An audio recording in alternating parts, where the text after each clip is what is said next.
himself a crossover. Oh, killer crossover. Just crossover. It just crossed him over nastily. Another victim to the crossovers. Cross him up and sit him down.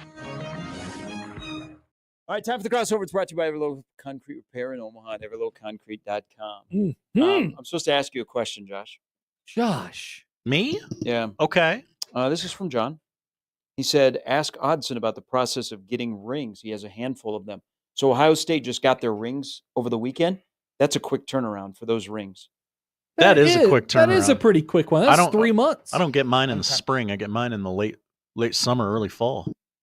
Do you have a committee at Iowa Western, like the players that get to design it?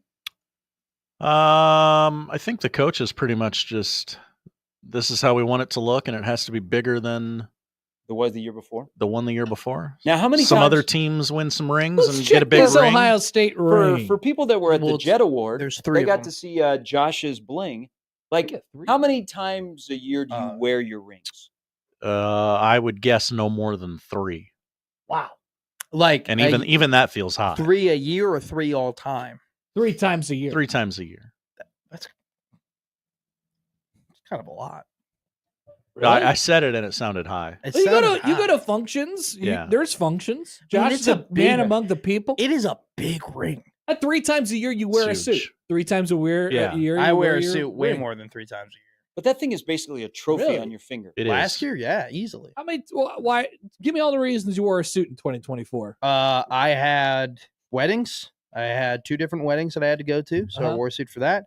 And then I broadcasted multiple Big Ten Plus games in which Perfect delivery. in which I had to wear That's awesome. nice and fancy suits for because when you're on TV, you must be wearing a suit. And so I broadcasted. they wouldn't probably get mad at you if you didn't. No, they would. Like, we are told you have to wear a suit. One time I didn't wear a tie, and they got mad at me for not wearing a tie. So that was the only time I didn't wear a tie. Nobody cared when I was doing. I did BTN, about whatever. 9 BTN Oh, Plus but games. you have a picture that lives to It this does. day. I didn't have a beard. And then I did go to, like, in 2024, I did go to one event where, okay, I needed a suit, to be nice and to look presentable. 9? You know, 9 so times? I would say I think I was a baker's dozen in 2024. 13 Wow. suits. I think I was a baker's dozen. 13. And I think in days of 2023 it might have been higher. Wow. Even more BTN. Yeah, I was better in 2023 than I was 2024. Well, That's true, Aaron. That was Yeah, my prime. He is indeed wedding season age. I had a couple of them last year. I'm There's a basketball game. I'm getting there. So next year I think will be major wedding season for me because I have multiple friends who are getting engaged this year or plan on getting engaged this year. Spoiler alert. Yeah. Yeah, geez. Well, none You of did them not know listen about to it this, now. So. You just heard about it. Right? Hey, I was thinking about you over the weekend when I saw a picture of a good. baseball player, Justin Turner. Dylan Cease. Oh yeah. So Dylan He's- Cease, He's looking shaved. yeah. He was looking rough. He's like Jake Arrieta, Oh, it's like bad. unrecognizable. He looks great. He does look great, but you would I don't know why he decided to look like that for a lot of No, years. but- Probably because he was pitching for the White Sox. I remember for the a portion morning of you it. walked in here and you had shaved, and we were all like, No, but he looks worse. Remember, Or he looks better without the beard. I look way worse without the so beard. do you think Jake Arrieta looked better without the beard or with the beard? Jake Arrieta always had his tightened up. Okay. Dylan Cease, Yeah, now his beard is pretty gnarly. he was letting it go. do you remember Jason Hamill? Yes. Jason Hamill? Former Royal. He was like when he had a beard to when he didn't have a beard. You know That what was a I big most change. famously remember Jason Hamill for?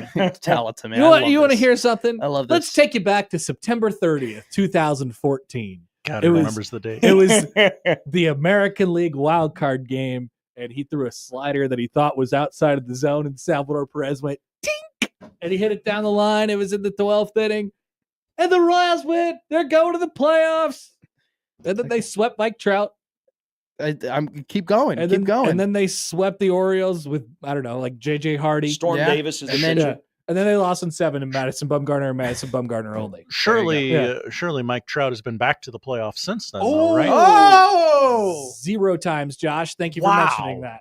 brutal. But he's he still a is nice guy. back to being good at baseball now. 6 home runs.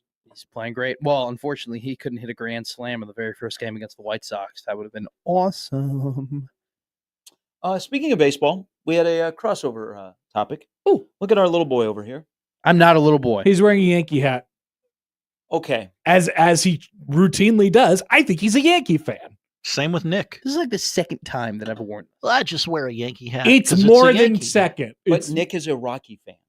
I know. He's but, a Cubs fan. no, but I know. get it. It's just a hat. But then all of a sudden you're wearing it a lot. It's comfy. It's one of the nicer ones I have. That's how they get you.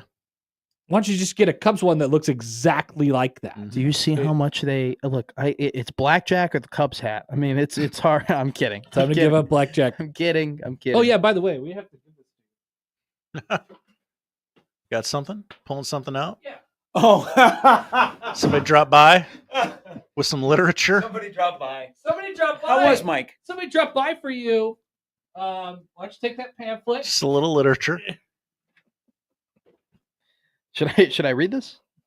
And if you would like, you could give Mike a call. Bet free Mike. Maybe read the headline. Do you or someone you know have a problem with gambling? There you go. Help is just a phone call away. That's right.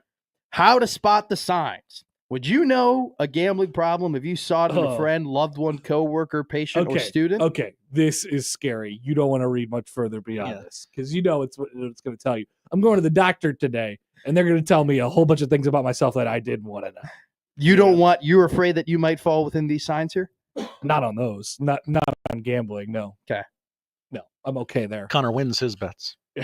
I don't do any of this. I'm fine. You don't do any of it. I don't do any of this. I don't borrow money for gambling, or I don't lie to hide time spent gambling or unpaid debts. I make everybody very well aware when I am going to gamble. Okay. Everybody knows where I will be. Losing work time because of gambling. No, I don't lose work time. Doing something illegal to get money for gambling. Hasn't happened yet. Did Mike specifically stop by for? Yes. Yeah. I mean, he had. I think he had another reason to be here for some reason, but he did make sure to bring the pamphlet for young Matt. He was testifying and with the I was Yankee like, hat. I was like, I did the old the meme. I know that guy. I'm like, I met Mike before. Leo Mike- pointing at the screen. Yeah, Mike is in Lincoln. This might be a hot take, but the Chicago Cub catalog of hats that look like this really aren't that great. I've looked at buying multiple Cubs hats.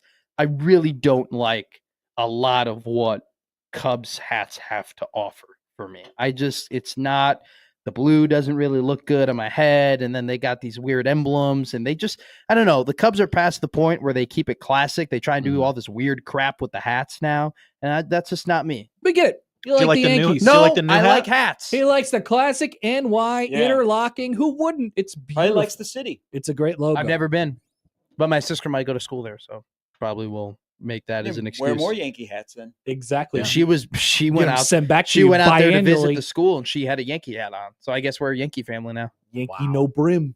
Yankee no brim. You have a Maybe- Yankee no brim. Maybe next. I have to stop. I gotta shave now, right? Because I'm a Yankee guy.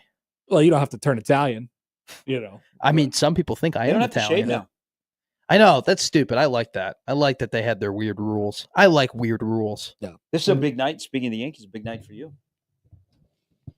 Big night for me. Yankees Royals. Yeah. Oh, they're playing tonight? Yes. Yeah. Wow, you didn't even know? Are you even a true fan? I had Lord, absolutely no idea. that is so emplacing. Well, let me tell you about Cole Reagans yesterday. Oh, I saw that. Aaron Judge, I named hate- Captain America. I hate watching my baseball team play Same. against the Cleveland Already? Guardians. Okay. Oh. They play Cleveland 40 or 400 times a year. They do play them a lot. it Yeah. seems. And they never win. And it always feels like, for whatever reason, Cleveland is just toying with Kansas City. I hate playing that stupid team. And they've had 400 different players over the last 6 years. Their players mean nothing, and yet they win every single time. And they're Would like you say- Royals, they swat them off like little flies. Would you say that Jose Ramirez is your least favorite? No, I love Jose Ramirez. He's the one guy who's been there the entire time. But I don't he like, kills you guys. I mean, he's a royal killer. Well, he's a many people killer. That's the problem. We have who's the guy that looks like Fabio with the blonde hair now? Who's hitting? Who is this guy? Harrison Bader? No, he's a Hispanic gentleman. He is absolutely he had a home run. Rico Santander? I was watching him on set. No, That's not even a person. I know. I just came up with that. He hit a home run not on Christmas. Saturday. I was watching him on Saturday. Mr. Christmas. Arias. Yo. Arias. Who is this guy? Brian Rocchio. I love Stephen Kwan. I love Jose Ramirez. I hate all the rest of them. The rest of them can What go about to hell. Christmas? in right God, field? Big Christmas. I saw him hit a 600-foot home run at Werner Park, and he has hit many against the Royals, but against no other teams. Gabriel Arias. Yes, Mr. Arias. Screw that guy. And then all these guys in the bullpen, where are they coming from? Who are these Okay. That I will. Heron, I'm right there with you. Smith, Class A sucks now, but it doesn't even matter. I was Yeah, he watching. does. I was watching opening day for the Royals and Guardians. Granted, like I don't watch a lot of American League Central baseball, and first day of the season, and the Guardians kept trotting out dudes with sub-2 ERA who had 77 innings pitched, they're like incredible. one after another. Like they had 4 of them. Incredible. I go, where are they coming from? I hate that stupid team. I hate that. We need to stay far away from them for a long time. Is that your main rival? Who's your? I Say your main rival is right now. I guess, yeah, I'm sure. I don't know if baseball really works that way. I mean, Baseball rivalries? We do, for sure. We have 2 of them. With who? Milwaukee and St. Louis. Not even the White Sox. No, they're not worth our time. Wow. They're not worth it. The good news is the Royals don't play Cleveland for Couple Ever. weeks. Yeah. But they're For required 7. every 3 weeks they play. They don't. Whoa. Hang on. They play them like 3 times right at the No. They beginning. don't play each and other then until in the end. July Yeah. 25th. Holy Whoa. A Lord. Cleveland-free summer for me. This is excellent. And then wait until it's, after it's the All-Star break. Wait until it's like nut cutting time in September, and you play them like 12 times Oh, to yeah. get into the playoffs. Yeah, don't worry. Oh, that'll be gorgeous. And the weather is always the same in Cleveland. Yeah. It doesn't matter what time of the year. It's cold. It's cold. Cleveland's great for the family. Oh, yeah. They have a huge 4-game series in September. They'll get swept. You better have a 4-game lead by then. Get swept. Is the offense really getting to you? Yes, they can't hit. They can't hit. Just want to bring up Caglione right now, I don't just know. right away. I don't know. Bring What him to do. straight I want to fire. This rocket today that's going to Katy Perry. Put MJ Melendez on there. Hey, but his hands are higher. I think it comes back. His I don't think you shoot it into space and it never comes back. I think Gail King and Katy Perry came back today. Yeah, they Damn did. it! They did.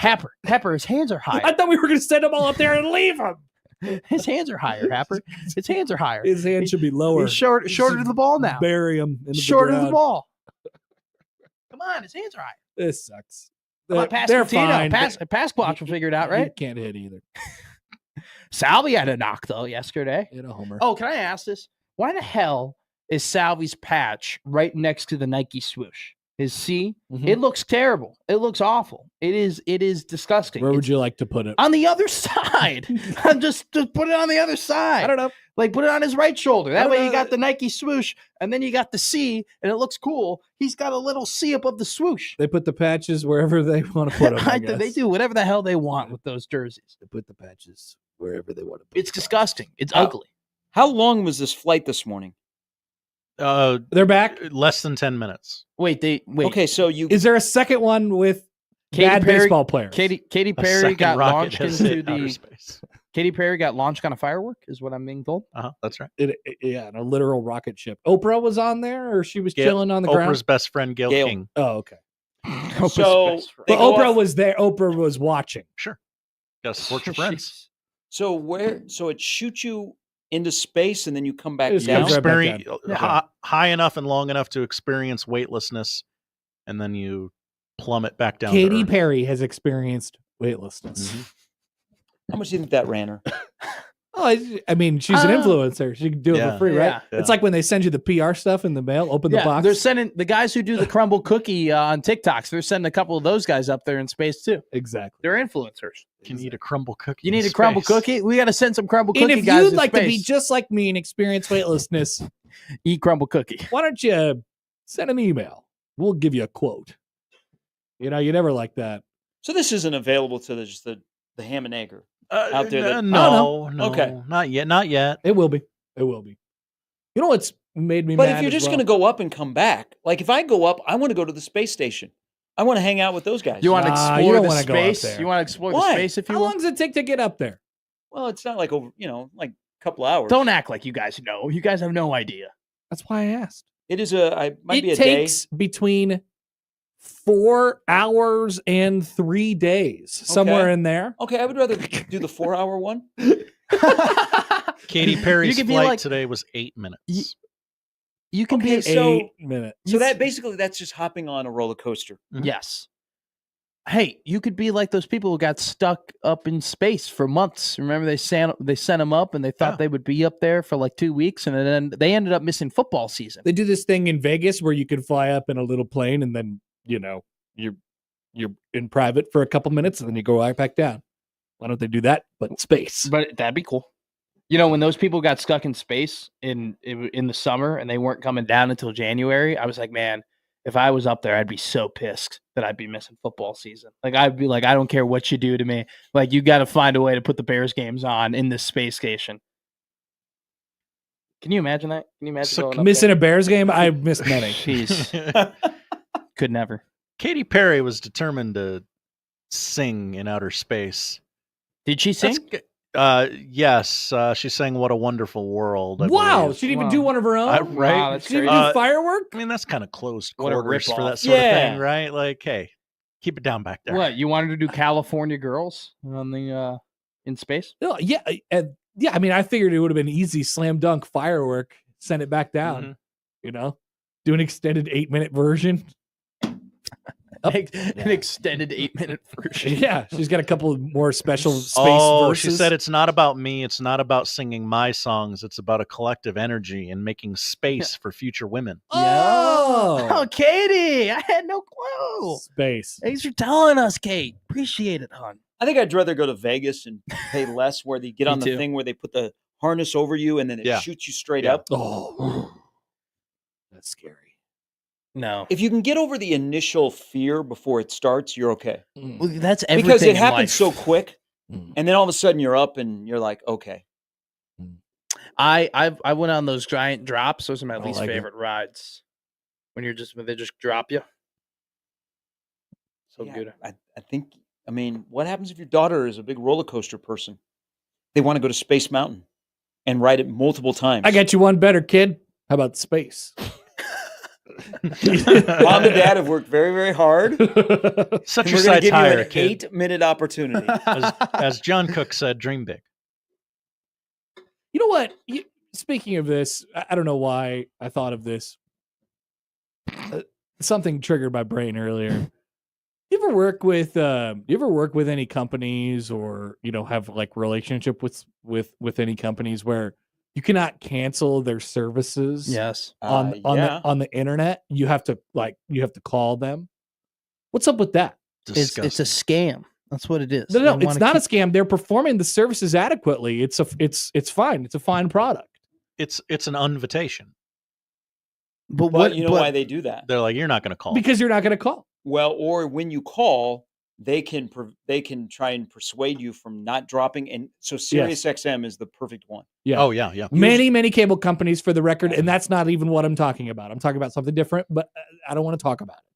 Let me But- give you 112% off your So next bill. Sirius, okay, so there's a subscription car wash place in town that if you don't watch close enough, your monthly thing will jump about $20. Bang. But if you call them and you say like, "Hey, I'm going to drop this," they will drop you back down to like $25 a month. I don't have the magic touch with that stuff. But Oh. I always lived with the guy in college who would call the cable company like once a year, and he'd Yeah. be like, "All right, well, I just got cable for like half off for the rest." I'm like, "That's awesome." So then I tried to do that in my adult life, because I want my cable bill to go down, and I'm like, "I will leave. I'm telling you, I will leave." And they're like, no, you won't, Buster I don't Brown. believe you. and guess what? They're like, "Go ahead." Go ahead. You're bluffing. They're like, "I don't care." Sorry to lose you, Mr. They're Happer. like, "I don't care." They didn't give me a better deal. They just let me go. They let me walk, So, and I walked. so if you do it with SiriusXM, I you Nico will probably get a Iamaleava. great deal. DirecTV was this way.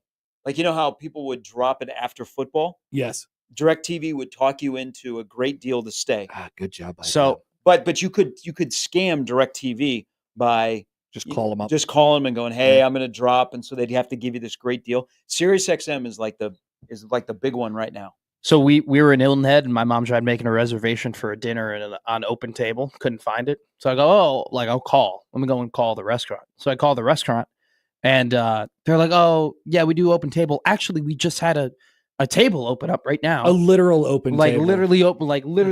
Like, you could go ahead and we could book it." I'm like, "All right, great." So I walk back, like I went somewhere else to call, and I walk back into the room, and I go, "Yeah, I got us a reservation at this place." Mom goes, "Oh my God, how'd you do that?" I go, "I just used the magic touch." You got lucky. Oh, 100%. But You I got lucky. played it off. I played it off as if I was, I had a talented tongue. And then from that point on, my mom made me call and make the reservations for dinner because she's convinced that I have some sort of talent. The which weight is of great expectation. Well, that's just a lie, but I haven't told her the truth that I just got lucky that one time. So I just play it off now. Yeah. I know you guys are going to talk about James Williams' comments. Oh, sure. The quote tweets on some of this is off the It's wall. bad. This is. I wish people- James Williams had a dad so he could beat the crap out of him. Jeez. Whoa. That's Man, that's- awful. Damn. That is terrible. Jesus. that is Do not read the replies. awful. That's Husker fan. Dear God. And we never did figure out what his big hardship was. They really kept that quiet. Doesn't have a dad. I know. No, I'm not talking about. Yes. Oh, Yeah. Right. Remember his whole thing is like he's got a great story. They all came out one day. Oh, it was like, yeah. He's got this great story, and we're like, cool. What is it? And they were like, I don't want to talk about it. yeah. Yeah. It's uncomfortable, Mm-hmm. but I think he's the only person that can talk about it. But that's an interesting quote tweet. You should have talked about it. Did you Maybe there's see, a reason why I don't think James Williams is on Twitter. So Orlovsky, if we're going off of Twitter comments, tweeted, "Nance hasn't said a word for 5 minutes, and it's perfect. Letting the moment own the moment." Right? Mm-hmm. Someone responds, "Jim Nance knows how to treat every major sports moment. It's truly a work of art." Right? Nice compliment. Next tweet under that, "He ran out of fake stories about Rory's childhood." Now that would be funny if we learned after this long, illustrious career by Jim Nance that he was just a fraud. There was no token. Yeah. And then the next comment is, "You mean since he said on air go on Rory's bunker shot, willing it closer to the hole, CBS should be ashamed for this broadcast. Outwardly rooting for one player over the field that's makes it unwatchable." That is a golf thing. Like golf announcers root for No the doubt. golfers. No doubt. Yeah. And Unless then you're the- Johnny Miller and you crush the golfers. So then the That next is comment, preferred. the next comment under, "You mean when he was wheeling Rory's ball to the hole?" The next comment is, "Nance seemed like he was cheering against Rory, so the silence was perfect." So differing opinions on Twitter. Do you think Such Tom Brady sensitive. would make a good golf analyst because he cheers for players? He loves rooting. Yeah, he Yes. loves rooting. Yeah. Probably. Mark Rhodes goes, "That was remarkable." Now, do you think he would side with the Rorys of the world or the Brysons of the world? There is establishment and then there is anti-establishment. He has a relationship with Bryson, does he not? Yes. Yeah. Interesting. Nance did a beautiful job of letting the moment go. Was a perfect ending to the broadcast. Comment right under that, "He wouldn't shut up. He damn near ruined the tournament." Never God. thought that while listening to a Jim Nance. Imagine being able to hear what Jim Nance was saying during He Seriously, was really quiet. Yeah. it was loud. Nat sound was The loud. Nat sound was loud, and The all birds they were put not the, as prevalent this year. they put the music right over the top of that thing, and they just go. I couldn't really hear what he was saying either. Poorly produced. Wow. Josh hates CBS. I think his audio. They did a good job of presenting what was going on. Yeah. Oh, yeah. But I think the audio, he was really, really low. Like when Rory on the playoff hole was walking up to his second shot, Nance was saying a lot, but you couldn't understand it. It sounded like he was mumbling. I know, I think he yeah. was sick. I kind of heard some I- raspiness I- in his voice. it Like, sounded nasally. He almost Yeah. cried in Butler Cabin. Oh, he did. yeah. So what do we have? 11 years left of Jim Nance. That's true. What's his retirement date? 2036. This is the official retirement. Clock is ticking. It's time to start thinking. It's which 18-year-old is going to do the Masters? Hey, After- right here. I can do it. That's true. Sign me up. It's Matt. I'm sizing up. The timeline's perfect. I'll You'll be be- 34. I'll be ready. I'll have experience under my belt. I already got a great call. Palmer, Woods, McIlroy, Garcia, Oh, and then it's going to be Tiger's kid. and then yeah. And Charlie Woods God. walks the same fairways that legends have whispered to for it'll be 100 years, wouldn't it? It's 89th this year, so 11th is the 100th Oh anniversary. my God, you're That's right. what he's waiting. Well, That's- his last one his will last be one's yeah. 100th? You'll Yeah. get the 101st, Matt. Damn it. I'll take it. It's the 101st. I'll do it. Then COVID will be back and it'll be a screwed up Masters. And Just real quick, your call for Charlie Woods winning the Masters wouldn't be like father, like son? No, this is when he's walking up to the green. Okay. This But was he's the already walk up. like. There's no threat This of a was the playoff. walk up. There's no no threat. He's 4 strokes ahead. There's no threat of Rory. He's got it. Like, it's just all I've ever. hey, Rory's putt to win my on God. 18. Whoa. So- That was one of the biggest Gag chokes City. I've ever Look, seen. now there are probably, we all have friends that probably could make that putt Oh, yeah. that Rory could not. Right. You'd be like, I got 50 friends that could make that putt. Rory, what the hell are you doing? But do you think that Nance, let's say Justin Rose wins, do you think Nance is screwed because he does not have a Rose He's hole? probably not loaded up. No. No. He doesn't have that. I mean, What a he was- remarkable- He was what, 7 back with on the 10th? Yeah. Like, there's no way he had a Rose line ready No. to go. There are multiple pictures. I'm a big Rory fan. Thorny and prickly. Like a rose. Juniper. Like a rose. There were multiple pictures of me like just going through it, watching the last 6 holes of People just. taking pictures of you watching TV. No, I'm like falling on the ground and like I'm like in surrender Cobra, like in 2 different pictures. Like there's a lot of, and I had a bet on Rory to win. So, which Let me read that pamphlet. Yeah, get back to the pamphlet. That You would would be you take that with you? Take that with you. Keep that in your car. All right, you guys have a great day. You have a wonderful day as well. Don't read the replies. Oh, we're gonna be all up in them replies today. I love replies. I love Twitter, man. Twitter's so great. Twitter's awesome. All right, that's crossover. Powered by Everlevel Concrete Repair in Omaha at everlevelconcrete.com. It is Monday. We'll start things off next.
It's the Connor Happer Show.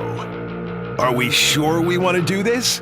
Could you, make an announcement that we're ready? It's the Connor Happer Show on 1620, The Zone. All right. Here we go. Welcome in. Happy Monday. It's the Connor Happer Show here on 1620 The Zone and on 1620thezone.com. Connor Happer, Josh Hodson with you. Welcome back from a long weekend. What'd you do? Who'd you hang out with? Who'd you see? Maybe you were like Jimmy on YouTube.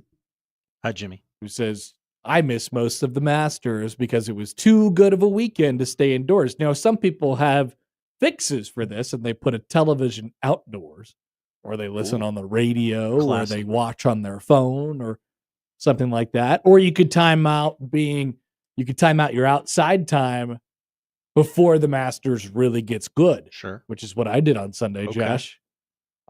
But during my free time, I made a horrible mistake. Oh, no. You only have so much time. You'll only have so many things that you could do inside of this short window. I figured I had to be back home by 2:00 before the Masters really got good, right? Oh, the leaders teed off about 1:50, Mhm. right? So I did get back home by 2, latest 2:33. So we got back home by 2:30. I spent the first several hours of my day. Well, we went and got lunch. That was nice.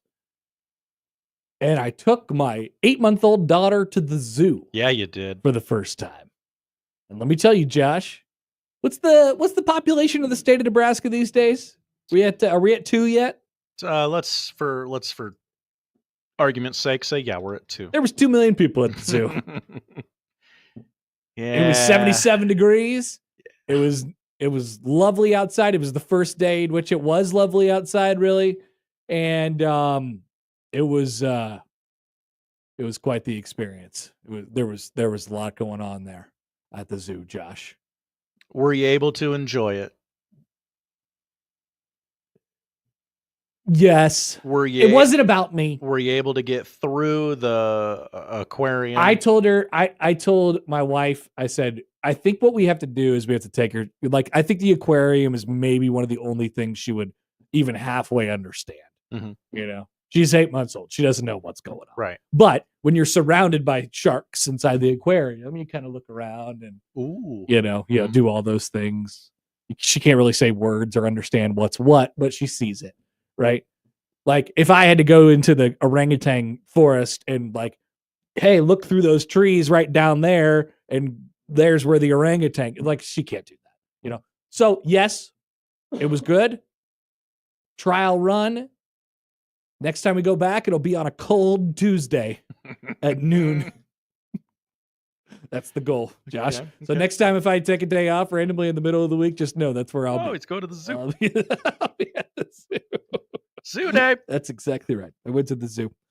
We got a YouTube comment from Mora the Worst. I'm Mora. Mora the Worst. Thought I saw you at the zoo, Connor. What a great day for it. It was a great day at the zoo. If not, it was just a day of walking, Oh, yeah. We yeah. use it as an excuse to just take a long walk. Walking is good for the heart. Walking is good for the heart. People forget that. Josh, what'd you do? Did you go to the zoo? I went to a park. You could have been at yesterday. you could have been at the zoo. There could have been I didn't see 1 million people at the zoo. Nah. We were on the other side of the zoo. You went to a park. I went to a park. It's kind of like a zoo in a way. It is. It was. A lot of. Did you children gas at the mow? park. I did not. Oh no, you have a lib. I have a lib machine. I did not use the lib machine. We're gonna wait one more weekend. Wow. Let some of the brown turn green. I gas mow. I got some water on that thing. Mm, I we got gotta do some that water this down before the wind really came in. smart. Heady play. It's feeling real good right now. So yes, that was and then we got home all in time to sit on the couch, do nothing, and watch Rory McIlroy poop his pants. You and your daughter. Unpoop his pants, poop his pants again, unpoop his pants, repoop his pants, and then unpoop his pants finally to be able to win the Masters. Who pooped their pants more yesterday, Rory McIlroy or your daughter? Rory. Okay. Yeah. Yeah. I would guess. Yeah, I think Rory was up to about 4. That's a lot. I would have been concerned if my daughter would have had 4 Mhm. yesterday. I don't think that happened. So we will talk about that as we go on throughout the show today. That and many, many other things. Mike Schaefer will join coming up at 11:30. Sam McKewon will join coming up at 1. That is the lineup powered by the referees at John Higgins Weather Guard. By the way, Sam is wondering if this is finally the year for the running backs. We wondered if it was finally the year for Rory McIlroy. And it was. Is it finally the year that Nebraska running backs do anything of substance? We'll talk to Sam about it at 1. Like I said, that's the lineup powered by the referees, John Higgins Weather Guard. Want to hear from you all, 402-951-1620 on the hotline. You can call or text that number, tweet at Happer Show, at Connor Happer on the JTech Instruction Zone Twitter feed, email Connor Josh Show at 1620thezone.com on the Equitable Bank Zone inbox. And we say good morning to the YouTube streamers today. Hi, everybody, including Charles, who says the pooping and the unpooping made for great television. It sure did. Oh, absolutely. I had no my inkling going into Sunday with Rory McIlroy holding a 3-shot lead was, oh yeah, it's going to get close and it's going to get tight late and he's probably going to blow it. But I didn't think it happened on the first hole. And so that set the tone for a wild, wild afternoon. We'll talk about the Masters here coming up in a second. Elsewhere on the show today, here's what you guys want to talk about from this weekend. Florida State. Why would we talk about Florida They not State? like us, Josh. That's what we want to say. They not like us. Because people are talking about Nebraska versus Florida State. Another wild turn of events in the Nico Iamaleava situation. Remember, we celebrated having our first college football holdout on Friday. He was actually not bluffing and actually did leave Tennessee because he did not get his $4 million. And so this gave an opportunity for all the people who don't actually watch college sports and don't care about college sports and haven't been weighing in on college sports for a long, long time to weigh in over the weekend. And I got to say, their takes were horrendous. Really bad. Usually, really, that's how really it works. bad. Yeah. We'll talk about Rory, Katy Perry going into space, Creighton and Nebraska baseball. Ouch. They both lost 2 out of 3 on the road over the weekend. I mean, I'm just kind of impressed Creighton managed to play. They did. They played all 3. They didn't play all the innings that are usually required, but they played 3 baseball games. And guess what? They'll both return home to play each other tomorrow. That's right, folks. Creighton, Nebraska baseball, round 1 million. That has all the makings of a 4.5 hour, 10 to 9 now marathon. If you thought we were past the days of using, 37 pitchers in that game, get ready to learn 2018 or whatever. Like we're going deep tomorrow. Yeah. Oh yeah. It's going to be big time.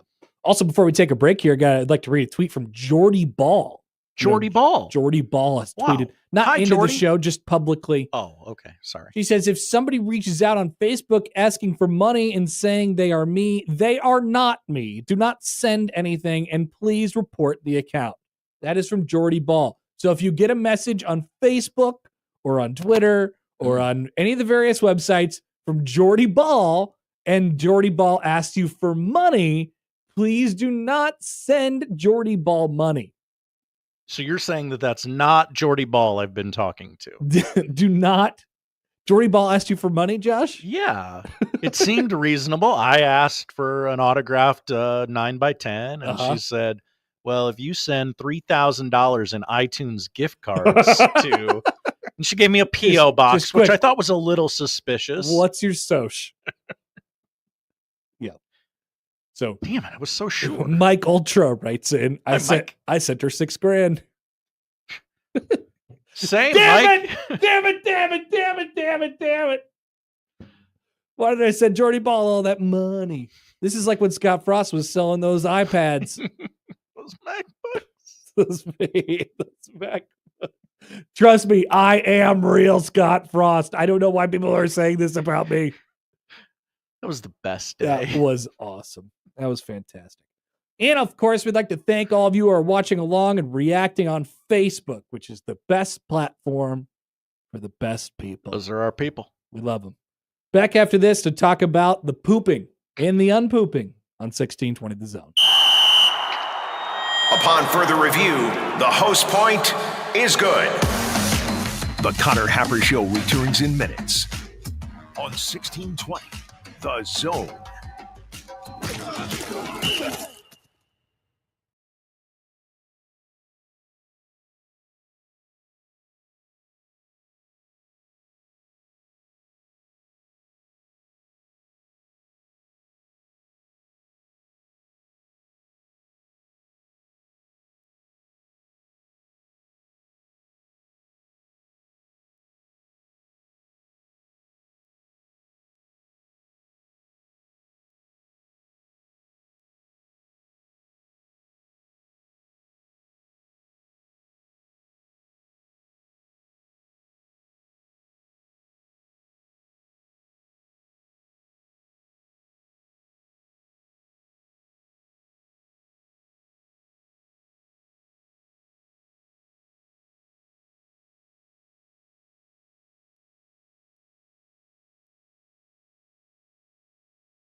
Is your concrete cracked or uneven? Hey everyone, Coach Greg McDermott here to explain why you should choose EverLevel Concrete Repair. Many people think they need to replace broken concrete, but repairing it provides durable protection and comes at a fraction of the cost. EverLevel provides permanent repair solutions to fix your concrete and protect it against future damage, and it all comes with a long-term transferable warranty. They offer free inspections to walk you through the entire process. Call EverLevel Concrete Repair today.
Joel writes in on Twitter.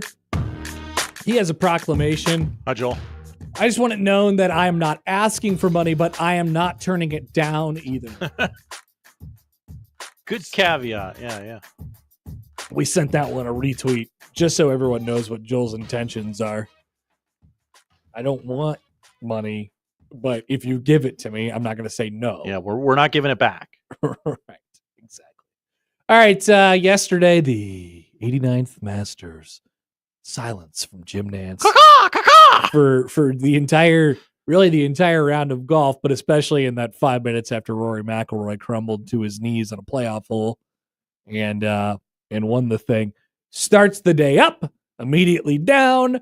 He's up, he's down. Then Bryson DeChambeau poops his pants all the way out. He falls apart, hits it in the creek. And that guy's getting off scot-free today. He really is. What's up with that? I mean, we got the story we wanted, right? So Bryson gets off scot-free. Okay, so there's a conversation to be had about that. Clearly, people have different thoughts on Bryson DeChambeau and different thoughts on Rory McIlroy and how this whole thing is being, fed to us. So let's get you through the basics here. And then Justin Rose finishes with a birdie and he gives a big fist pump. He's like, oh, wow. Actually, yes, he's going to be in this thing.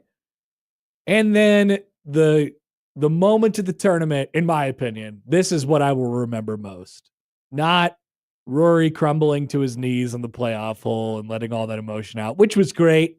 And the walk and the camera shot and the hugs and the bro handshake, high five hugs with everybody. I mean, there was 40 of those in 5 minutes on CBS last night. But the thing that I will remember most from this tournament is how badly Rory McIlroy biffed that putt to win the Masters on 18.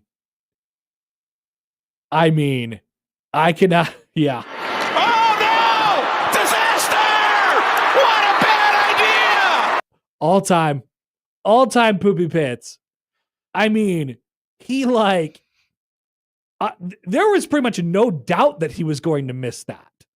Like when he addressed the golf ball, I thought, there is no way. But I looked at it and said, that's too short to miss. It was what, 7 feet, maybe? Yeah. 6 feet. I mean, it's not a crazy putt to miss, but he missed it before he hit it. He missed the shot. They say, when you steal second base, he stole that off the pitcher, whatever, to get timing. Like, he missed the putt before he hit it. He sped up his process like 100 times. He was fidgeting. He was like grabbing his little canteen of water. He kept on getting out his canteen. So hydrated. I don't know if it was water or what was in there. It looked like something was purple in there. He's got, I don't know, what is cranberry juice? What's going on? What do you get? All right. He's got I don't know what's going on inside of his canteen, but he's so big. He's going to that thing about 6 times a minute, putting it, untwisting the cap, putting the cap back on, doing the whole thing. And he's got a putt, 5 to 7 feet to win the Masters. Pretty simple stuff on 18. Oh man. Just completely whiffed it. Just completely whiffed it. I don't know how he got it back. Like, given Rory's history, that's game over. Well, I mean, you saw him get it back like 40 times I guess that's true. During the round. Yeah. He was crushed and then he was uncrushed. And then he hit some truly amazing shots.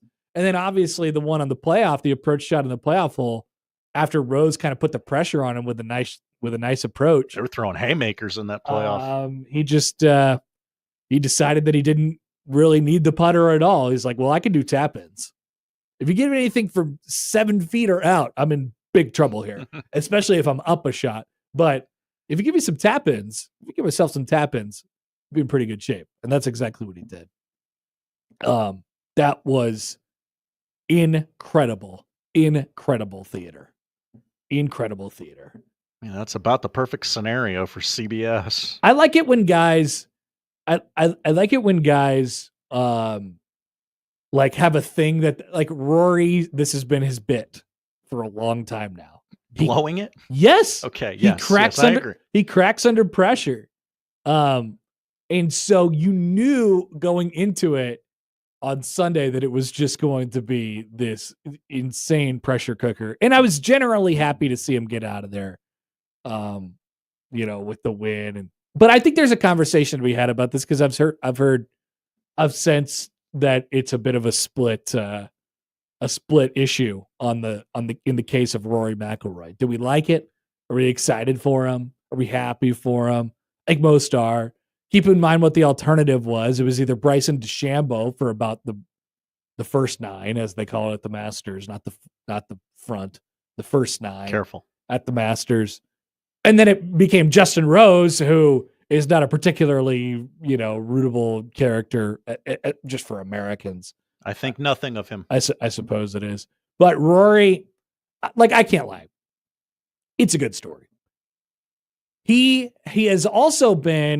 Rory has also been the pro-establishment guy. He has been the most staunch no-live guy. Blood money, this is have some morals, stuff like that. He's been more PGA than Tiger. Exactly. So you get one thing with the one thing with that is that the old golf people love it, but also he kind of comes off as a jerk. Magoosh? Yeah, sometimes he comes off that way. I mean, don't all golfers come off that He's way? spoiled. He's rich. He's earned a lot of it himself. But His parents scraped together every nickel and dime that they had, Connor. But he was a child golf prodigy. They waited tables. Did you see all the pictures with him with the fluffy hair? Have you heard about the token? I've seen it all, Josh. But I saw a lot of pictures of him with baggy pants and fluffy hair, biffing shots at the Masters. Did you see the Nike commercial? When he was just a child in like 2011. And, golf people love this story too, because it always gets brought up. And I can't lie, I'm one of them. Part of winning the Masters is taking your lumps from the Masters. You have to, what they asked Bryson, you have to learn the Masters. You have, like, what are you gonna take from this? And is there a push and pull on aggressiveness? And you can't walk out there and think you're going to beat the course. Mm-hmm. You just have to sustain it. House always wins. Yep. You just have to stay in there as long as you possibly can. So good. It's a good story.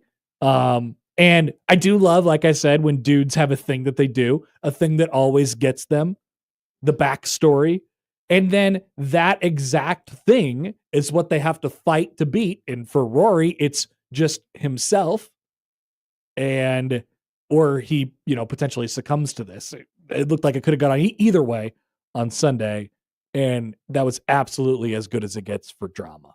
But I can't, when we asked Brunson on Thursday, was like, because he's a golf guy, who you rooting for at the Masters? What are you doing in this situation? And he said what a lot of golf people say going into the majors, which is the course. So was I laughing hysterically when he missed that putt? Yeah.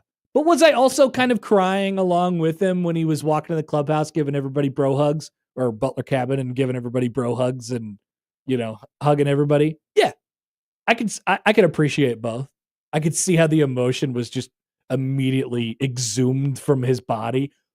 Yeah. Speaking of, immediately. I've seen a lot of guys nail a putt like that to win a Masters over my life. And normally the reaction is a little more subdued. I mean, that felt really cathartic for Rory. Immediately.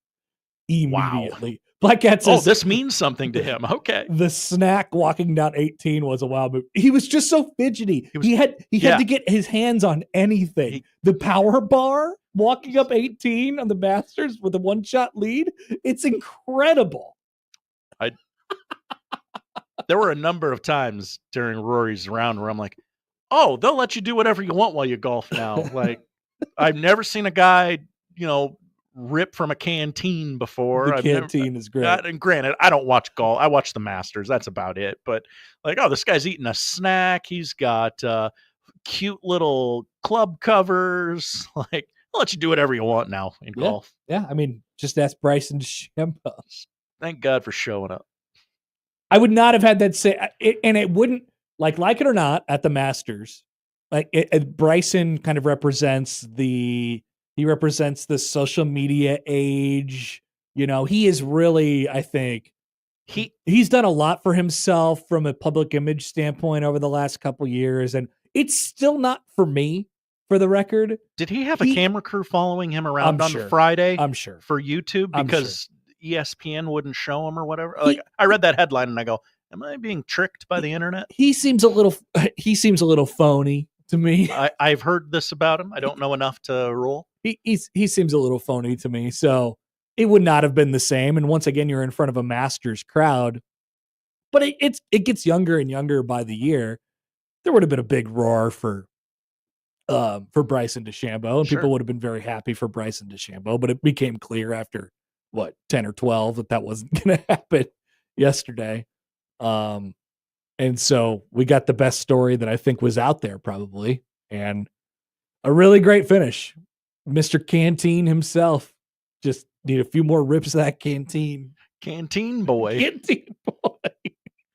Aaron writes in on the text line. Hi, Aaron. There was lots of pooping of the pants yesterday. Both leaders pooped, but Rory had a few times where he cleaned it up. I could see him winning 2 to 3 majors in the next 2 to 3 years because there was an obvious release of headspace when he did completely blow it. People have been saying that, and it's hard for me to disagree. Like, what if Rory just rips off this generational run now? Now that the pressure's off? I mean, he's on his game. He hits the ball further than anybody else. He drives the ball better than anybody else. If he could just learn how to not have putting be a part of golf, and he did that a lot over the weekend at the Masters by just tossing in darts from 180, 200 yards out on approach shots, then yeah, he's one of the best we have. That's for sure. Let's see here. From the what else do we have here on the text line? Colin writes in. Hi, Colin. It's Colin White Plains. Facebook, by the way. Happy Titanic hitting an iceberg day. That's today. Oh, wow. Really? Did the Titanic poop its pants harder than Rory on the 18th hole? Which fumbled the bag more? The Titanic or Rory? Well, the Titanic didn't get it back. No, exactly. If the Titanic would have patched itself up and then got to New York on time, then we're talking about a competition here. That would have been a movie. Probably not as good. Probably not as good of one. We still had the drama. That's I mean, at 11:40 p.m. tonight. 11:40 p.m. Central Time. Or, I'm going to imagine Eastern Time. Ocean Time. Ocean Time. All right, so probably somewhere tonight. It hit the iceberg and then it sunk the next day. Yeah. Wow. Mike Ultra says that Abe Lincoln got shot 160 years ago today. Is that true? I'm on it. Other than that, how was the play? How's the play? Yeah. That's right. He got shot. On this day, he died the following morning. Wow. So tomorrow is the Titanic sunk and Abe Lincoln died, and today is the Titanic hit the iceberg and Abe Lincoln got shot. And tomorrow's tax day. Tomorrow's tax. In Creighton, Nebraska, play each other in baseball. Interesting. Can you believe it? All right, we'll continue to take your thoughts on Mr. Canteen Boy as we go on throughout the show today. But congratulations. I'm happy for I like when the course wins. I was laughing hysterically when he missed that putt. That's my big takeaway from the weekend. I love what a moment. I loved when he missed that putt. I like when dudes and he made up for it, right? He figured it out. Right. We get to laugh at him because it wasn't like a Greg Norman. Yeah, if it would have became actually truly sad if he would have not won. He would have been irrevocably broken if he did not get it back. If Justin Rose was wearing the green jacket right now. Oh. And that's the other thing. If it's anybody else but him, like if it's, I don't know, who else in that position. I guess if it was DeChambeau, it would have been a lot more interesting. People would have been rooting for DeChambeau. That's the only thing that would have made it better. But right? I wasn't. If it was straight up Live versus PGA. I wasn't rooting for Rose though. No, I don't know how you could be. All right, we're back after this on 1620 The Zone.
let's get back to the Connor Happer Show on 1620 The Zone.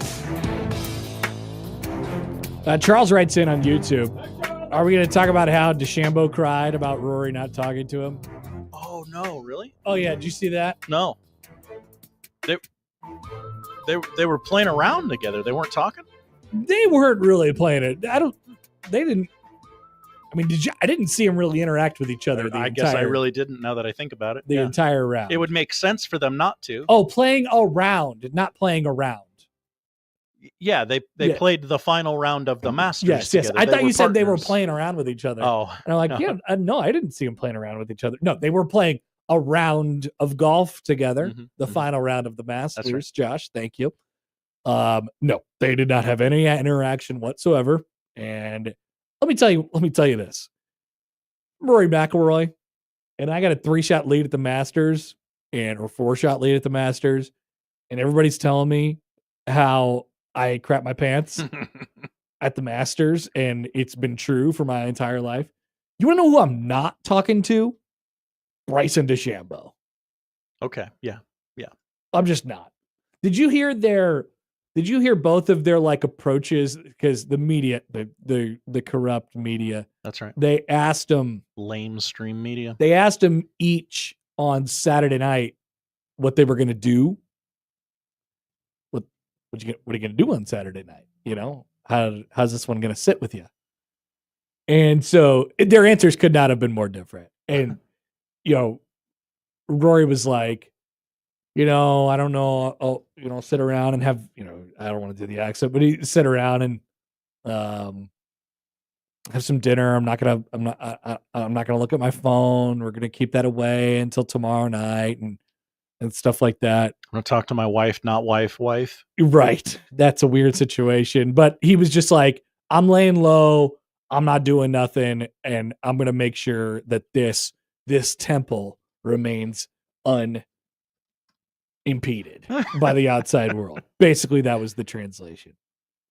Bryson was like, yeah, I think I'm going to watch a Bond movie, and I'm going to scroll around my phone for a little while because I can do that. That doesn't bother me.